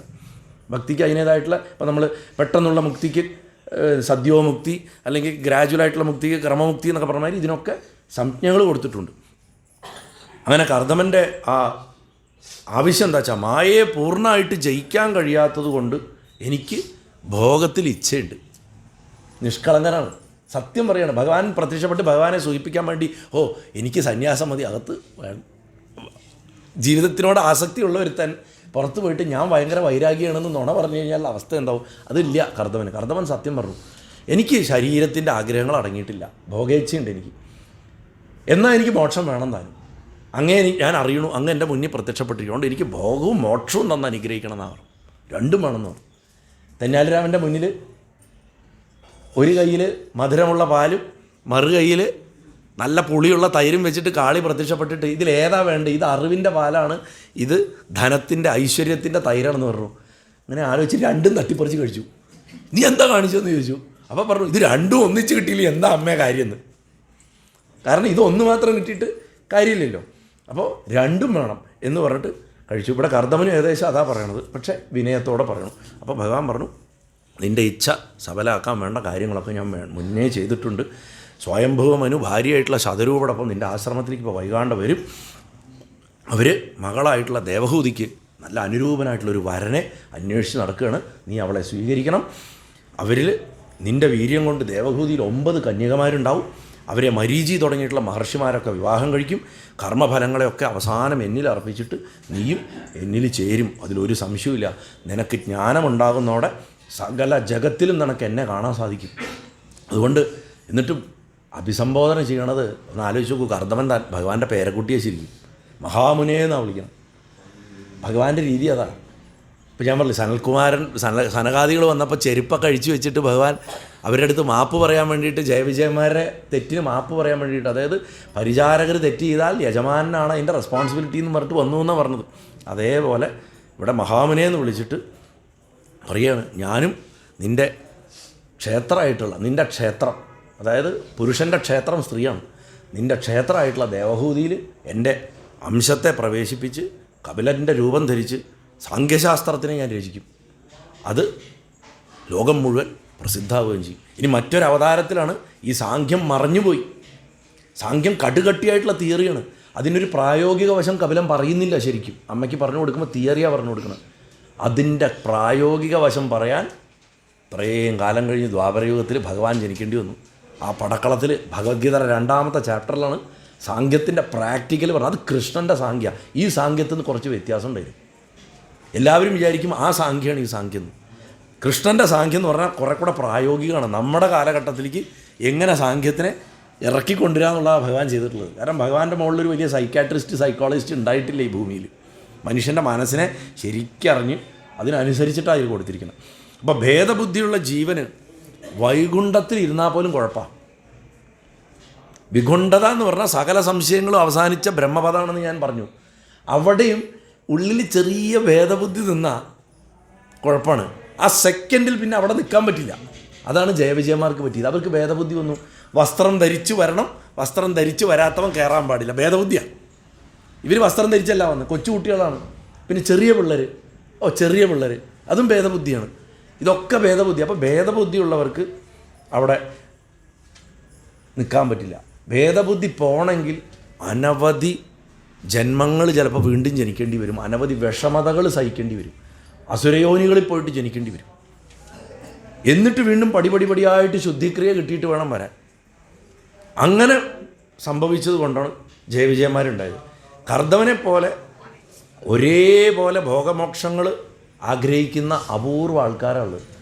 അതായത് പ്രോബ്ലം എന്താണെന്ന് വെച്ചാൽ ഭോഗം മുഴുവൻ മാറാതെ മോക്ഷം കിട്ടിയിട്ടുള്ള വ്യക്തികളുണ്ട്. വാസന എവിടെയോ കിടക്കുന്നുണ്ടാവും. അതിൽ പെട്ടവരായിരുന്നു ജയവിജയന്മാരൊക്കെ. അവർക്ക് വീണ്ടും വീഴേണ്ടി വന്നു. ജയവിജയന്മാരെന്ന് പറഞ്ഞാൽ അവരും ആത്മാക്കളാണല്ലോ. അവർക്കൊരു പാർഷദത്വം കൊടുത്തതാണ്, ഒരു സ്റ്റാറ്റസാണ്. അവർക്കും ഭഗവാനിൽ ലയിക്കാനുള്ള അവകാശമുണ്ട്. ഇപ്പം നമ്മൾ പറയും അവരവസാനം ശിശുപാലനും നന്ദഭക്തനായിട്ട് മരിച്ചു, അവർ വീണ്ടും പോയിട്ട് 7ാമത്തെ ഗേറ്റിൽ പോയിട്ട് കുന്തവും പിടിച്ച് കാവൽ നിന്നു എന്നാണ് ഇവിടെ പഠിപ്പിക്കുന്നത്. ഭഗവാനിൽ ലയിച്ചു എന്നാണ് ഭാഗവതം പറയണം. അവർ തിരിച്ച് കുന്തവും പിടിച്ച് അവിടെ പോയി നിന്നുണ്ടോ നമുക്കറിയില്ല. അവർക്ക് ഇന്നും പൂജയുണ്ട്. ഇപ്പോൾ ഗുരുവായൂർ ക്ഷേത്രത്തിൽ നമ്മൾ നമസ്കാരം ഉണ്ടാവാൻ കഴിഞ്ഞിട്ട് ആ നടവഴി ഉണ്ടല്ലോ, നമ്മൾ തൊഴാൻ പോകുമ്പോൾ അതിൻ്റെ ആ തുടക്ക ഭാഗത്ത് 2 പേർക്കും ജയനും വിജയനും ബലിതൂവും മേശാന്തി അഥവാ ഓദിക്കൽ എല്ലാ ദിവസവും ശിവേലിക്ക് അവിടെ ബലിതൂവലുണ്ട്. അപ്പോൾ തത്വാർത്ഥത്തിൽ അവർക്ക് മോക്ഷം കിട്ടണമെങ്കിൽ അവർ ഈ പറഞ്ഞ ചക്രത്തിൽ കൂടെ കടന്നു വരണം. അത് കടന്നതിൻ്റെ കഥയാണ്. അവർക്ക് പക്ഷെ അങ്ങനെ വീഴേണ്ടി വന്നത് എന്തുകൊണ്ടാണ്? ഈ ഭോഗത്തിൻ്റെ അംശം അവിടെ കടന്നു. പക്ഷേ ബുദ്ധിമാനായിട്ടുള്ള കർദമനെ പോലുള്ളവർ സത്യസന്ധതയോട് കൂടിയിട്ട് ഞങ്ങൾക്ക് ജീവിതത്തിലും ആഗ്രഹമുണ്ട്, എന്നാൽ മോക്ഷം വേണം താനെന്ന് തുറന്നു പറയും ഭഗവാനോട്. അവരിത് രണ്ടും അനുഭവിക്കുകയും ചെയ്യും. ഒരിക്കലും ഈ ചക്രത്തിൽ പിന്നെ വരാത്ത വണ്ണം മോക്ഷം കിട്ടുകയും ചെയ്യും. കർദമൻ്റെ ലൈഫിൽ നമ്മൾ പഠിക്കേണ്ടതാണ്. തുറന്ന് സമ്മതിക്കാനുള്ള സത്യസന്ധത ഉണ്ടാവണം. എനിക്ക് വൈരാഗ്യം വന്നിട്ടില്ല ഭഗവാനെ, എനിക്ക് കുറച്ചു കാലം ഈ ഭൂമിയിൽ സുഖങ്ങളൊക്കെ അനുഭവിച്ച് ജീവിക്കണം, അത് ഞാൻ അങ്ങേക്ക് സമർപ്പിക്കും. ആ സമർപ്പിച്ച് എനിക്ക് ആത്യന്തികമായിട്ട് മോക്ഷം കിട്ടുകയും വേണം എന്ന് പറയാനുള്ള മാന്യത അല്ലെങ്കിൽ ആ സത്യസന്ധത നമുക്കുണ്ടെങ്കിൽ കർദമനെ പോലെ. അപ്പോൾ ആ കർദമൻ അതുകൊണ്ടാണ് ഷുവർ ഫയർ മോക്ഷ കൊടുത്തത് ഭഗവാൻ. അങ്ങനെ 10,000 വർഷത്തെ തപസ്സുകൊണ്ട് പോലും കർദമന് വിഷയസുഖങ്ങളിൽ ഉണ്ടായിരുന്ന ഇച്ഛ പോയിട്ടുണ്ടായിരുന്നില്ല എന്ന്. അത് അദ്ദേഹം തുറന്ന് സമ്മതിച്ചു. ഭഗവാൻ വരേണ്ട സമയത്ത് ഭഗവാൻ വന്നു, പക്ഷെ തൻ്റെ വിഷയത്തിലുള്ള ആഗ്രഹം പോകാത്തത് കൊണ്ട് അത് തുറന്നു പറഞ്ഞു. തപസ്സുകൊണ്ട് മാത്രം ജീവന് ഉത്കർഷം ഉണ്ടാവില്ല എന്ന് ഈ കഥയെന്ന് അതുകൊണ്ട് മനസ്സിലാക്കണം. ദേഹബുദ്ധി നശിക്കുക എന്നുള്ളത് ക്ഷിപ്രസാധ്യമല്ല. ലക്ഷ്മി എന്ന് പറയുന്ന പശു മരിക്കുന്ന സമയത്ത്, ചത്തു എന്ന് ഞാൻ പറയില്ല, മരിക്കുന്ന സമയത്ത് രമണ മഹർഷി അതിൻ്റെ ഹൃദയഭാഗത്ത് കൈവച്ച് അതിൻ്റെ പ്രാണനെ മനസ്സിനെ ആത്മാവിലുമായിട്ട് അടക്കി അതിന് മോക്ഷം കൊടുത്ത കഥയുണ്ട്. എന്നിട്ട് അതിൻ്റെ ദേഹം മറവ് ചെയ്യാൻ വേണ്ടിയിട്ട്, അതായത് മറവിയല്ല, ദഹിപ്പിക്കാനാണ് കൊണ്ടുപോയത്. ചിതയൊരുക്കി ദഹിപ്പിക്കുകയൊക്കെ ചെയ്തു. അതോ അതിന് സമാധി ഇരുത്തുക, അങ്ങനെ എന്തോ ചെയ്തു, എനിക്ക് അത്ര ഓർമ്മയില്ല. അപ്പോൾ പറഞ്ഞു അത്രേ, മരിക്കുന്ന സമയത്ത് എത്ര വലിയ ആത്മനിയന്ത്രണം വന്ന സന്യാസിയാണെങ്കിൽ പോലും ഒരു നിമിഷം ഉള്ളൊന്ന് പിടയ്ക്കുന്നു പറഞ്ഞു. തൻ്റെ അമ്മയുടെ ശരീരം വിടുന്ന സമയത്തും അദ്ദേഹം ഇത് തന്നെ ചെയ്തിട്ടുണ്ട്. എത്ര, കാരണം ആ ദേഹത്തിനോടുള്ള അറ്റാച്ച്മെൻറ്റ് അത്രയാണ്. വാസ്തവത്തിൽ ഒരു കുഴപ്പമില്ല. ഒരു കൊച്ചു കുഞ്ഞിൻ്റെ അടുത്ത് ഇഞ്ചക്ഷൻ എടുക്കുമ്പോൾ പേടിക്കേണ്ട, കരയേണ്ട, സങ്കടപ്പെടേണ്ട, അതിപ്പോൾ കഴിയും, അത്രയേ ഉള്ളൂ. അത് അത്രയേ ഉള്ളൂ. പക്ഷെ പേടിയാ. കുട്ടി സിറിഞ്ച് കാണുമ്പോഴേക്കും കിടന്ന് കരഞ്ഞു വിളിക്കുന്നില്ലേ, അതേ അവസ്ഥ. അത് മനസ്സിലാക്കാനാണ് മൃത്യുഞ്ജയ മന്ത്രം ചെല്ലുന്നത്. ത്രംബകം യജാമഹേ സുഗന്ധിം പുഷ്ടിവര ഉർവാരുഗമിവ വന്ദനാ മൃത്യു ഭക്ഷ്യമാമൃത. എങ്ങനെയാണോ ആ വെള്ളരിക്ക, അത് നമ്മുടെ നാട്ടിൽ കാണുന്ന വെള്ളരിക്കയല്ല, അത് ഈ നോർത്ത് ഇന്ത്യയിലൊക്കെ ഉത്തരാഖണ്ഡിലൊക്കെ കാണുന്ന ഒരു തരം വെള്ളരിക്കയുണ്ട്. അതിങ്ങനെ പൊട്ടുന്ന, ഈ അടുത്ത കാലത്ത് അതിൻ്റെ വീഡിയോ ഏതോ ഇതിലൊക്കെ ഫേസ്ബുക്കിലൊക്കെ ഉണ്ടായിരുന്നു. അതിങ്ങനെ വിട്ടുപോകണത് പോലും അറിയില്ല. ശ്രീരാമകൃഷ്ണദേവൻ പറയും, കള്ള് കുടിച്ചു ഉന്മത്തനായവൻ അവൻ്റെ തുണി അഴിഞ്ഞു പോലതുപോലെ അറിയാതെ പോണത്രേ ശരീരം. അവൻ്റെ വസ്ത്രം പോണ പോലെ അങ്ങനെ പോകണമെന്ന് ഭഗവാനിലേക്ക്, അല്ലെങ്കിൽ അടുത്ത എന്താ വെച്ചായിരിക്കും അങ്ങനെ പോകാൻ സാധിക്കുക എന്നുള്ളതാണ്. അപ്പോൾ ദേഹബുദ്ധി നശിക്കുക ക്ഷിപ്രസാധ്യമല്ല. തപസ്സിനേക്കാളും ഏറ്റവും ആവശ്യം വൈരാഗ്യം വരണമെങ്കിൽ, വിഷയം നശിക്കണമെങ്കിൽ, വിഷയബുദ്ധി നശിക്കണമെങ്കിൽ ഭക്തി ഉണ്ടാവണം, അതിൻ്റെ ഉൽപ്പന്നമായിട്ടുള്ള ജ്ഞാനം ഉണ്ടാവണം. അല്ലാത്ത തപസ് എത്ര അക്രമം കാണിച്ചിട്ട് തപസ് ചെയ്താലും കുറേ ദിവ്യശക്തി കിട്ടുന്നല്ലാണ്ട് കാര്യമില്ല. മഹാഭാരതത്തിൽ ഇതേമാതിരി വ്യാധഗീതയിൽ ഇതേ വിഷയം വരുന്നുണ്ട്. ഒരു കൗശികൻ എന്ന് പറയണം ഒരു സന്യാസി, ഒരു ചെറുപ്പക്കാരൻ, അതിസുന്ദരനാണ്. താനും തൻ്റെ അച്ഛനായിട്ടുള്ള തപസ്വിയും കൂടെ നടന്നു പോകുമ്പോൾ സുന്ദരികളായിട്ടുള്ള സ്ത്രീകൾ തന്നെ നോക്കണതും അച്ഛനെ നോക്കണതും തമ്മിലുള്ള വ്യത്യാസം അദ്ദേഹം ശ്രദ്ധിക്കും. തൻ്റെ അച്ഛനെ കാണുന്നത് അത്ര ബഹുമാനത്തോടെയാണ്, തന്നെ കാമത്തോടെ നോക്കണം. മുതിർന്ന ആൾക്കാർ തന്നെ ശ്രദ്ധിക്കുന്നു പോലുമില്ല, എന്നാൽ അപ്പോഴും അച്ഛനെ റെസ്പെക്റ്റോടെ നോക്കണം. അപ്പോൾ അച്ഛനോളം റെസ്പെക്റ്റ് വേണം പറഞ്ഞിട്ട് കൃത്യമായിട്ടുള്ളൊരു ധാരണയിലാണ്ട് അദ്ദേഹം തപസ് ചെയ്തിട്ട് ഭിക്ഷയാചിക്കാൻ പോവും അടുത്തുള്ള ഗ്രാമങ്ങളിൽ. ഒരു ദിവസം വളരെ കഷ്ടപ്പെട്ടിട്ട് കുറച്ച് ചോറാണ് കിട്ടിയത്. അത് കഴിക്കാണ്ടിരിക്കുമ്പോൾ ഒരു കാഷ്ടം വീണു. ദേഷ്യം വന്ന് മേപ്പെട്ട് നോക്കിയപ്പോൾ 2 പക്ഷികൾ, ഇണപ്പക്ഷികൾ ഇരിക്കുക. അതിൽ ആൺപക്ഷിയാണ് നോക്കിയോണ്ട് അത് കത്തിക്കരിഞ്ഞു പോയി. സാധാരണഗതിയിലാണെങ്കിൽ ഒരു സന്യാസിക്ക് ദയ തോന്നണം. ഇദ്ദേഹം വെച്ചേ എനിക്ക് ഇത്ര ശക്തി ഉണ്ടോ, എനിക്കൊരു പക്ഷിയൊക്കെ നോക്കി കത്തിക്കാനുള്ള കഴിവ് വന്നു കഴിഞ്ഞു, ശരിയെന്ന് പറഞ്ഞിട്ട് അടുത്ത പക്ഷിയെ നോക്കി അതും കരിഞ്ഞു. കൊള്ളാമല്ലോ. പക്ഷെ വിശപ്പുണ്ട്, സിദ്ധി കൊണ്ട് കാര്യമില്ല, ആളെ നോക്കി കരിക്കാന്നേ ഉള്ളൂ, ചോറുണ്ടാക്കാനുള്ള വഴി അറിയില്ല. അതുകൊണ്ട് വിശന്ന് വീണ്ടും ഗ്രാമത്തിലേക്ക് ഇറങ്ങി. അപ്പോഴേക്കും ഉച്ചനേരം കഴിഞ്ഞു. ഓരോ സ്ഥലത്തും ചെന്നു, കടകളൊക്കെ പൂട്ടി ആൾക്കാർ ഉച്ചയിറക്കായി. ഒരു സ്ഥലത്ത് വാതിൽ കുറച്ച് തുറന്നു വെച്ച മാതിരി തോന്നി. അതിൻ്റെ ചങ്ങലയിൽ പോയിട്ട് തട്ടി. അപ്പം നല്ല മനോഹരമായിട്ടുള്ളൊരു ശബ്ദം, ഒരു പെൺകുട്ടിയുടെ ശബ്ദം കേട്ടു. മഹർഷേ ഞാനിപ്പോൾ വരാം. ഇയാൾ വിചാരിച്ചു CCTV ക്യാമറ വെച്ചിട്ടുണ്ടോ എവിടെയെങ്കിലും. മഹർഷേ എന്നാണ് വിളിച്ചത്. നോക്കുമ്പോൾ ക്യാമറയൊന്നും കാണാനില്ല. ഞാനൊരു രസമായിട്ട് പറഞ്ഞാണ്. അപ്പോൾ ഇദ്ദേഹത്തിൻ്റെ അടുത്ത് പറഞ്ഞു, അങ്ങ് കുറച്ച് നേരം ക്ഷമിക്കൂ എന്ന് മാത്രം പറഞ്ഞു. കുറച്ച് നേരം കഴിഞ്ഞു, അരമണിക്കൂറായി, 3/4 മണിക്കൂറായി, പെൺകുട്ടി പുറത്ത് വരുന്നില്ല. ഇയാൾക്ക് ദേഷ്യം വരെ, എന്നെ പോലൊരു മഹാത്മാവിന് ഇത്ര നേരം പുറത്ത് കാത്തു നിർത്തിക്കേ എന്നൊക്കെ വിചാരിച്ചപ്പോൾ, അങ്ങ് കുറച്ച് ക്ഷമയൊക്കെ പഠിക്കണം എന്നകത്തുനിന്ന് കുറച്ച്. അത് കഴിഞ്ഞ് കുറേ കൂടെ നേരം കഴിഞ്ഞ് ഇവളെ ഒന്ന് ശപിച്ച് കളയാമെന്ന് വിചാരിച്ചപ്പോൾ ഇവളുടെ അകത്തുനിന്ന് പറയാം, ഞാനെന്താ പക്ഷിയാണെന്ന് വിചാരിച്ചോ? ഈശ്വര, ഇതെന്താ ഭഗവതി ഒറ്റയാണോ? അവസാനം ഡോറ് തുറന്ന് ഇവൾ നിറച്ച് ചോറായിട്ട് വന്നു. നോക്കുമ്പോൾ ഒരു 18-19 വയസ്സുള്ളൊരു നവവധുവായിട്ടുള്ളൊരു പെൺകുട്ടിയാണ്. അവൾ തലയിൽ കൂടെ ഇട്ട് വളരെ ഭവ്യതയോടുകൂടി അദ്ദേഹത്തിന് ഭിക്ഷ കൊടുത്തു. നീ ആരാ ശരിക്കും പരാശക്തിയോടെ? ഞാൻ സാധാരണ ഒരു മനുഷ്യ സ്ത്രീയാണ്. അപ്പം നിനക്ക് എന്ത് മന്ത്രത്തിൻ്റെ ഉപാസന ചോദിച്ചു. എനിക്കൊരു മന്ത്രത്തിൻ്റെ ഉപാസനയില്ല. അല്ല, നീ എന്തോ ചെയ്യേണ്ടത്, നിനക്ക് എന്തോ ഒരു വ്രതമുണ്ട്, അതുകൊണ്ടാകും. ഒന്നുമില്ല, ഞാൻ എൻ്റെ ഭർത്താവിനെ നന്നായി നോക്കണു. അദ്ദേഹം ജോലി കഴിഞ്ഞ് വന്നു, അപ്പോൾ അദ്ദേഹത്തിന് ഭക്ഷണം കൊടുത്ത് അദ്ദേഹത്തിനെ വീശി ഉറക്കി അതിന് ശേഷമാണ് ഞാൻ വരണത്, അല്ലാണ്ട് എനിക്ക് വേറൊരു ധർമ്മമില്ല. അപ്പോൾ പറഞ്ഞു, നീ എനിക്ക് ധർമ്മോപദേശം ചെയ്യണം പറഞ്ഞു. അയ്യോ, അതിന് ഞാൻ ആളല്ല. അങ്ങ് ഉജ്ജയിനി നഗരത്തിൽ ചെന്നാൽ അവിടെ ധർമ്മവ്യാധം പറഞ്ഞിട്ടൊരാളുണ്ട്, അയാൾ നിങ്ങളെ ഉപദേശിക്കുന്നു. അപ്പോൾ ഇദ്ദേഹം അവളെ നമസ്കരിച്ചിട്ട് അവിടുന്ന് പോയി. ഉജ്ജയിനി ചെന്നിട്ട് ആൾക്കാരോടൊക്കെ ചോദിച്ചു, ധർമ്മവേദന ഏതാ, ധർമ്മവേദന, ആർക്ക് ഈ ധർമ്മവേദന ആരാന്നറിയില്ല. അവസാനം പറഞ്ഞു, ഒരു വേദന ഉണ്ട്, അവൻ ചണ്ടാളനാണ്, അവൻ ഉജ്ജയിനിയുടെ മാർക്കറ്റിൻ്റെ പുറത്ത് ഇറച്ചി വെട്ടിയാണ് അവൻ്റെ പണി, അവനാണോ എന്ന് ചോദിച്ചോളൂ പറഞ്ഞു. അപ്പോൾ ആ പ്രദേശത്തേക്ക് ചെല്ലുമ്പോൾ തന്നെ ഈ എല്ലിൻ്റെയും അഴുകിയ മാംസമൊക്കെ കൂട്ടിയിട്ട് അതിൻ്റെ വേസ്റ്റ് കിടക്കണം, അതിൻ്റെ മണമൊക്കെ അടിച്ചിട്ട് ഇയാൾക്ക് സഹിക്കണില്ല. അവിടേക്ക് അങ്ങോട്ട് ചെന്നുകൊണ്ടിരിക്കുമ്പോണ്ട് ദൂരെ ഇറച്ചി വെട്ടുണ്ട്. ഹായ് മഹർഷി എന്നിട്ട് കൈ, അദ്ദേഹം ഇയാളുടെ വരവ് എക്സ്പെക്റ്റ് ചെയ്ത് നിൽക്കുന്ന മാതിരിയാണ്. അങ്ങനെ ആ വ്യാധൻ്റെ അടുത്ത് ചെല്ലും. വ്യാധം പറയും, കുറച്ച് നേരം വെയിറ്റ് ചെയ്യണം, ഞാനിതൊക്കെ ഒന്ന് കൊത്തി കഴിയട്ടെ, ഇതുകൂടെ ഈ ബാക്കിയുള്ള കൂടെ വിറ്റിട്ടേ വരില്ല, മാംസമൊക്കെ ഉരിച്ച് വിറ്റ് കഴിഞ്ഞതിന് ശേഷം ഇയാളെയും കൂട്ടിയിട്ട് ഈ ചണ്ടാളന്മാർ താമസിക്കുന്ന കോളനിയിൽ ചെല്ലും. അതാണ് ഈ അതിലേറെ വൃത്തികേട്. അവിടെ ഒരു വീടിൻ്റെ പുറത്ത് നിന്നിട്ട് കല്ലിട്ട് കൊടുക്കുക, അവിടെ ഇരുന്നോളൂ, ഞാൻ ഇപ്പോൾ വരാൻ പറഞ്ഞിട്ട് ഉള്ളിൽ പോയിട്ട് മണിക്കൂർ കഴിഞ്ഞിട്ടാണ് വരണത്. അപ്പോഴേക്കും ദേഷ്യം വന്നു, ഈഗോ അടിച്ചു, എന്നെ വെയിറ്റ് ചെയ്യിച്ചു. സംഭവം എന്താണെന്ന് വെച്ചാൽ അയാളുടെ അച്ഛനും അമ്മയ്ക്കും വയ്യ, കണ്ണ് കാണാൻ വയ്യ അവർക്ക്. അവർക്കുള്ള ഭക്ഷണം എടുത്തു കൊടുത്ത് അവരെ ഉറക്കിയിട്ടൊക്കെയാണ് ചണ്ടാളം വരണത്. നിനക്കെന്താ മന്ത്രസിദ്ധി എന്ന് ചോദിച്ചു. ഞാൻ പറഞ്ഞു, എൻ്റെ അച്ഛനും അമ്മയും ഞാൻ നന്നായി നോക്കണം, അല്ലാണ്ട് എനിക്ക് വേറെ വ്രതമൊന്നുമില്ല അവർ. അപ്പോഴാണ് ഉപദേശിക്കാൻ പറഞ്ഞത്. അതാണ് വ്യാധഗീത, ഭാരതത്തിലെ ഏറ്റവും ഗംഭീരമായിട്ടുള്ള ഗീതകളൊന്നത്, ആരും അധികം ചർച്ച ചെയ്യാറ്. അപ്പോൾ ഞാൻ പറഞ്ഞു വന്നത് എന്താണെന്ന് വെച്ചാൽ, നമുക്ക് കപിലാഖ്യാനത്തിലും ശരിക്കും പറഞ്ഞു കഴിഞ്ഞാൽ തപസ്സിനെക്കാട്ടിലും ഭക്തിയും ജ്ഞാനമാണ് ശ്രേഷ്ഠമെന്ന് വ്യക്തമായിട്ട് മനസ്സിലാക്കി കൊടുക്കും. അതിനുശേഷം ഇനി വരണ വേദത്തിൻ്റെ സ്തുതിയിലും ഇത് മനസ്സിലാവും. വേദങ്ങളുടെ സ്തുതി വരും ഇത് കഴിഞ്ഞ്, ഭാഗവതത്തിൽ കുറച്ച് കഴിയുമ്പോൾ അവിടെയും ഇത് വ്യക്തമായിട്ട് മനസ്സിലാക്കി കൊടുക്കും. ഈ കർദമ മുനി തപസ് ചെയ്തിരുന്ന ഒരു തടാകമുണ്ട്, അതിൻ്റെ പേര് ബിന്ദു സരോവരം. ആ ബിന്ദു സരോവരത്തിനെ ചുറ്റിയിട്ടാണ് സരസ്വതി നദിയുടെ പ്രവാഹം ഉണ്ടായിരുന്നത് അത്ര ആ കാലത്ത്. അങ്ങനെ ആ തടാകത്തിലെ ജലം വളരെ ആരോഗ്യം നൽകുന്നതും അമൃതിനെ പോലുള്ള അത്രയ്ക്കും ക്വാളിറ്റിയുള്ള ജലമായിരുന്നു എന്നാണ് പറഞ്ഞത്. ധാരാളം പുഷ്പങ്ങളും ഫലങ്ങളും ഒക്കെ ഉണ്ടായിരുന്നു. എന്തിനാ ഈ അന്തരീക്ഷം പറഞ്ഞു വെച്ചാൽ ഒരു ഗൃഹസ്ഥാശ്രമത്തിന് വേണ്ട അന്തരീക്ഷമായിരുന്നു അതെന്ന് വരുത്താനാണ്. അല്ലാണ്ട് മഞ്ഞ് മൂടിക്കിടക്കണ വളരെ എന്താ പറയുക ബോറിംഗ് ആയിട്ടുള്ള ലൈഫല്ല കല്യാണം കഴിഞ്ഞ് വരുന്ന ഒരു പെൺകുട്ടിക്ക് അവിടെ കിട്ടാൻ പോകുന്നത് എന്ന് ഇതാക്കാൻ വേണ്ടിയിട്ട് ഭാഗവതകാരനത് പറഞ്ഞു വയ്ക്കുകയാണ്. ആ അന്തരീക്ഷത്തിനെ പക്ഷികളും മാനുകളും ഒക്കെ ധാരാളമുള്ളൊരു സ്ഥലം. അങ്ങനെയുള്ള സ്ഥലത്താണ് മനുവും ശതരൂപയും കൂടെ അവരുടെ രഥത്തിൽ അവിടെ മകളെയും കൂട്ടിയിട്ട് വന്നിറങ്ങി. ബ്രഹ്മദേവൻ്റെ നിർദ്ദേശം അനുസരിച്ചിട്ടാണ് പറഞ്ഞത്. കർദമൻ അവരെ സ്വീകരിച്ചു. എന്നിട്ട് മനുവിനെ ഒന്ന് പ്രശംസിക്കും.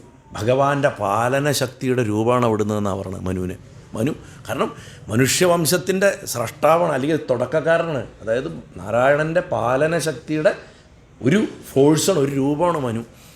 അങ്ങേക്ക് നമസ്കാരം, അങ്ങ് വരാനുണ്ടായ കാരണം എന്താണെന്ന് പറയണം. അറിയാം ഭഗവാൻ പറഞ്ഞെങ്കിലും നമ്മളാണ് നിങ്ങൾ വന്ന് ഇതിനല്ലേ എന്ന് ആദ്യമേ ചാടി ചോദിക്കുക. പഴയ മഹാത്മാക്കളത് ചെയ്യില്ല, വന്ന ആളത് പറയണം. നേരെ മറിച്ച് നമ്മുടെ കാലഘട്ടത്തിലാണെങ്കിൽ മകളെ എനിക്ക് കല്യാണം കഴിച്ചു തരാനല്ലേ നിങ്ങൾ വന്നതെന്ന് ആദ്യമേ ചോദിക്കും. അപ്പോൾ മനുവിനാണെന്നുണ്ടെങ്കിൽ അച്ഛൻ ബ്രഹ്മാവ് പറഞ്ഞെങ്കിലും കർദമനെക്കുറിച്ചൊന്ന് നന്നായി മനസ്സിലാക്കിയിട്ടേ മകളെ കൊടുക്കുള്ളൂ. ഉത്തരവാദിത്തമുള്ള അച്ഛനാണ്.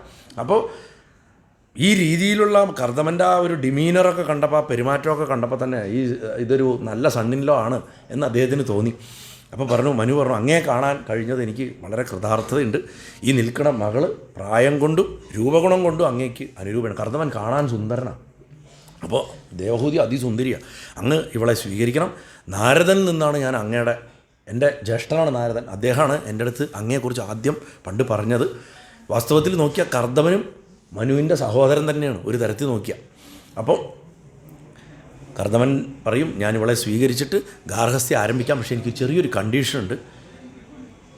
പുത്രോത്പാദനമൊക്കെ കഴിഞ്ഞ് കുറച്ച് കാലം കഴിഞ്ഞാൽ ഞാൻ സന്യാസം സ്വീകരിക്കും, പരമഹംസനാകും. കാരണം എൻ്റെ പരമലക്ഷ്യം ഭഗവത്പ്രാപ്തിയാണ്, ഞാൻ ഭഗവാനെ ലയിക്കാനാണ്, ബ്രഹ്മപ്രാപ്തിയാണ് എനിക്ക് ആവശ്യം എന്ന് പറയും. അപ്പോൾ മനു പറയും, തെറ്റില്ല, അങ്ങനെ തന്നെയാണല്ലോ വേണ്ടത്. ഗാർഹസ്ഥ്യം കഴിഞ്ഞാൽ വാനപ്രസ്ഥം വേണം, സന്യാസം വേണം, അതതിൻ്റെ ക്രമമായിട്ട് വരേണ്ടതാണ്. ഒരാശ്രമവും ജമ്പ് ചെയ്യരുത്, ക്ലാസ് ജമ്പ് ചെയ്യരുത് എന്നുള്ളതിൻ്റെ ലെസൺ കൂടിയാണ് ഈ കർദമൻ്റെ ചരിത്രം. നമ്മൾ പലരും ഗാർഹസ്ഥ്യത്തിൽ ഇരുന്നിട്ട് ബ്രഹ്മചാരിയെ പോലെ സന്യാസിയെ പോലെ അഭിനയിക്കണവരാണ്. അതുകൊണ്ടുള്ള പണി വേറെ വരുന്നുണ്ട്. അത് വരുന്ന കഥകളിൽ വരും. അതിന് ഗാർഹസ്ഥ്യത്തിലിരിക്കുമ്പോൾ ഗൃഹസ്ഥനായിട്ടിരിക്കണം, ബ്രഹ്മചാരി ആയിരിക്കുമ്പോൾ ബ്രഹ്മചാരി ആയിരിക്കണം, സന്യാസി ആയിരിക്കുമ്പോൾ സന്യാസിയായിട്ടിരിക്കണം. സന്യാസി ഗൃഹസ്ഥൻ്റെ സ്വഭാവം എടുക്കരുത്, ഗൃഹസ്ഥൻ സന്യാസിയുടെ സ്വഭാവം എടുക്കരുത്. ഇപ്പോൾ എൻ്റെ ഒരു സുഹൃത്തിൻ്റെ അച്ഛനുണ്ടായിരുന്നു പാലക്കാട്. അദ്ദേഹം പെട്ടെന്നൊരു ദിവസം റിട്ടയർ ചെയ്ത് കഴിഞ്ഞപ്പോൾ വീടിൻ്റെ മുറ്റത്ത് കുടില് കെട്ടിയിട്ട് അവിടെ താമസിക്കാൻ തുടങ്ങി.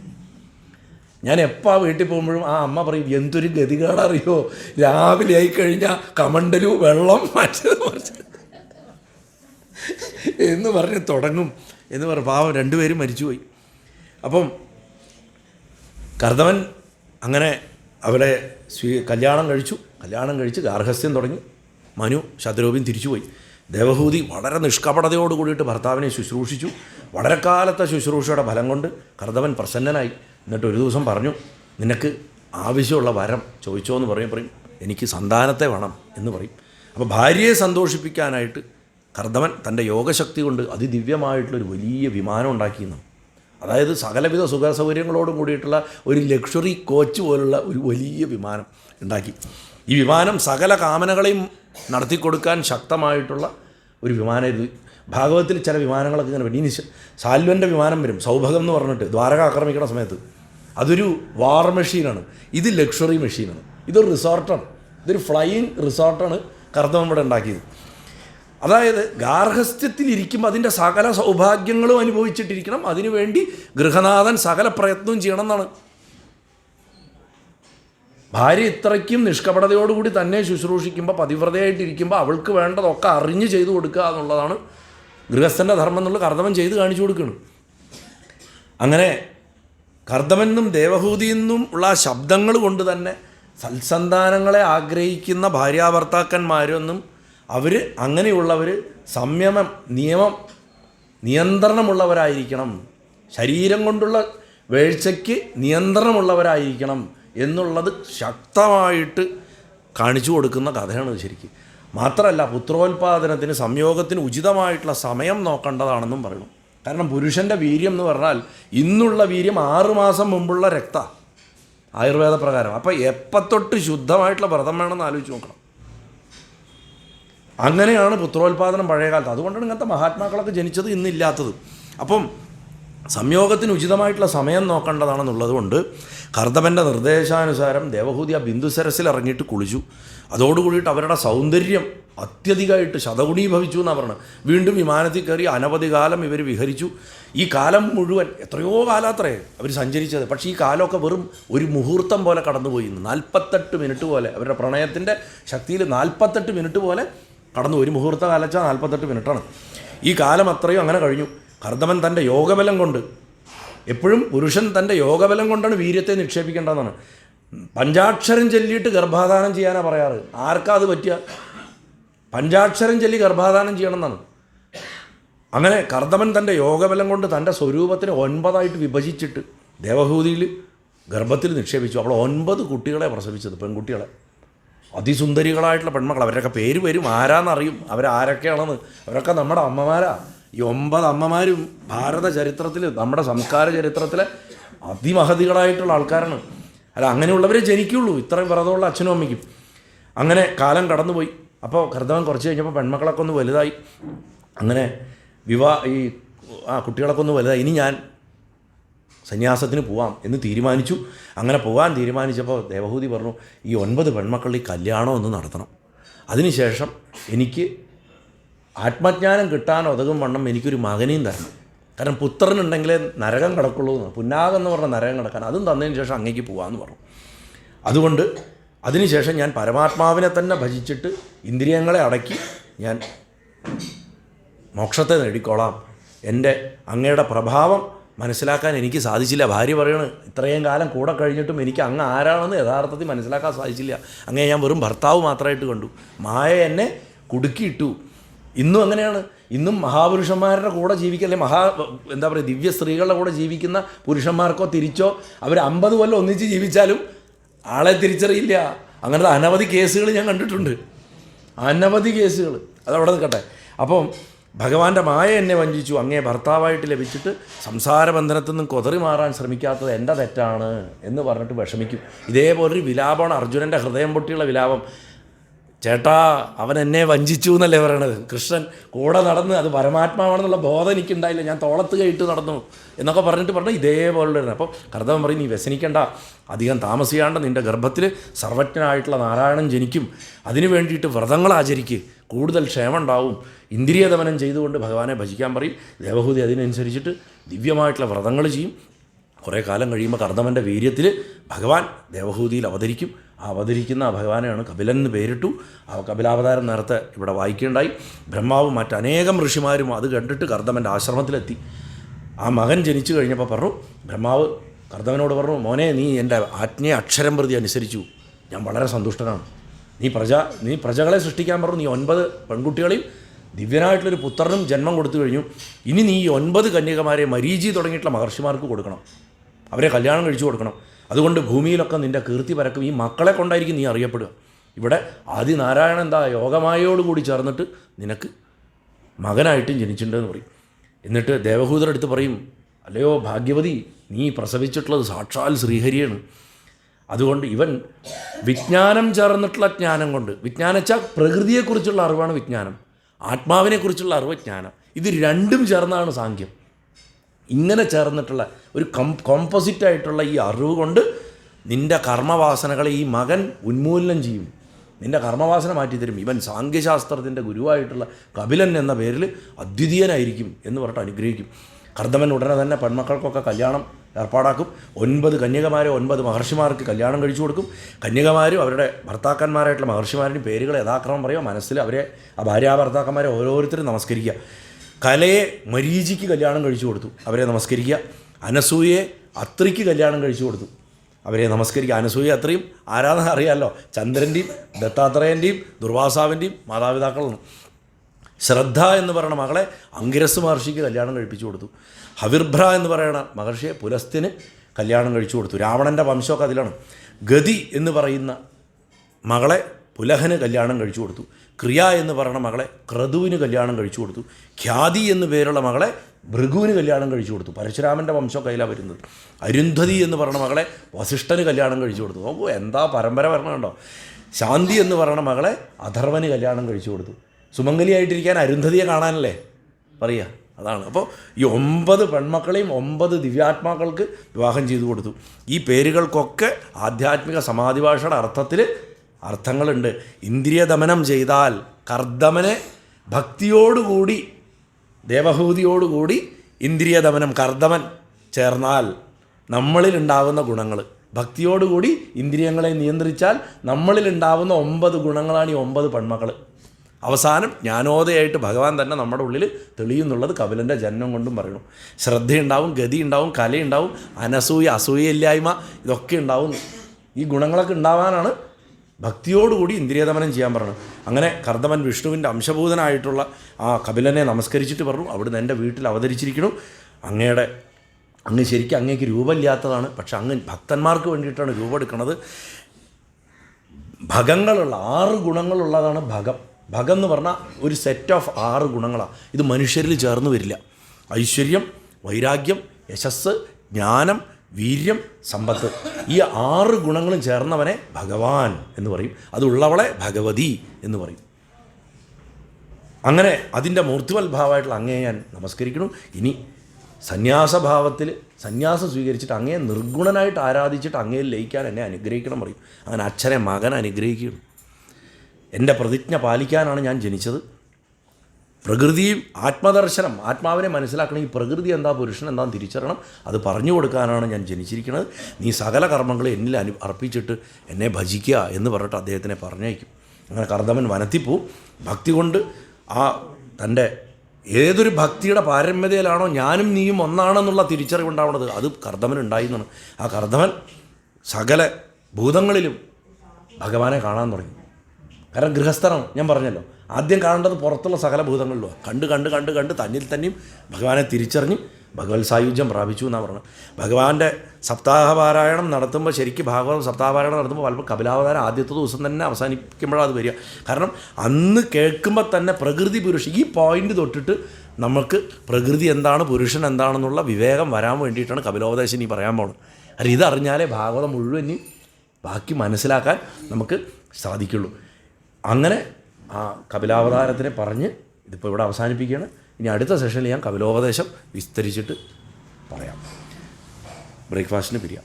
നാരായണാഖില ഗുരോ ഭഗവൻ നമസ്തേ. ഗുരുവായൂരപ്പ ശരണം. കപില മഹർഷേ സർവേശ്വര. സ്വാമിയേ ശരണമയ്യപ്പ. സ്വാമിയേ ശരണമയ്യപ്പ. സ്വാമി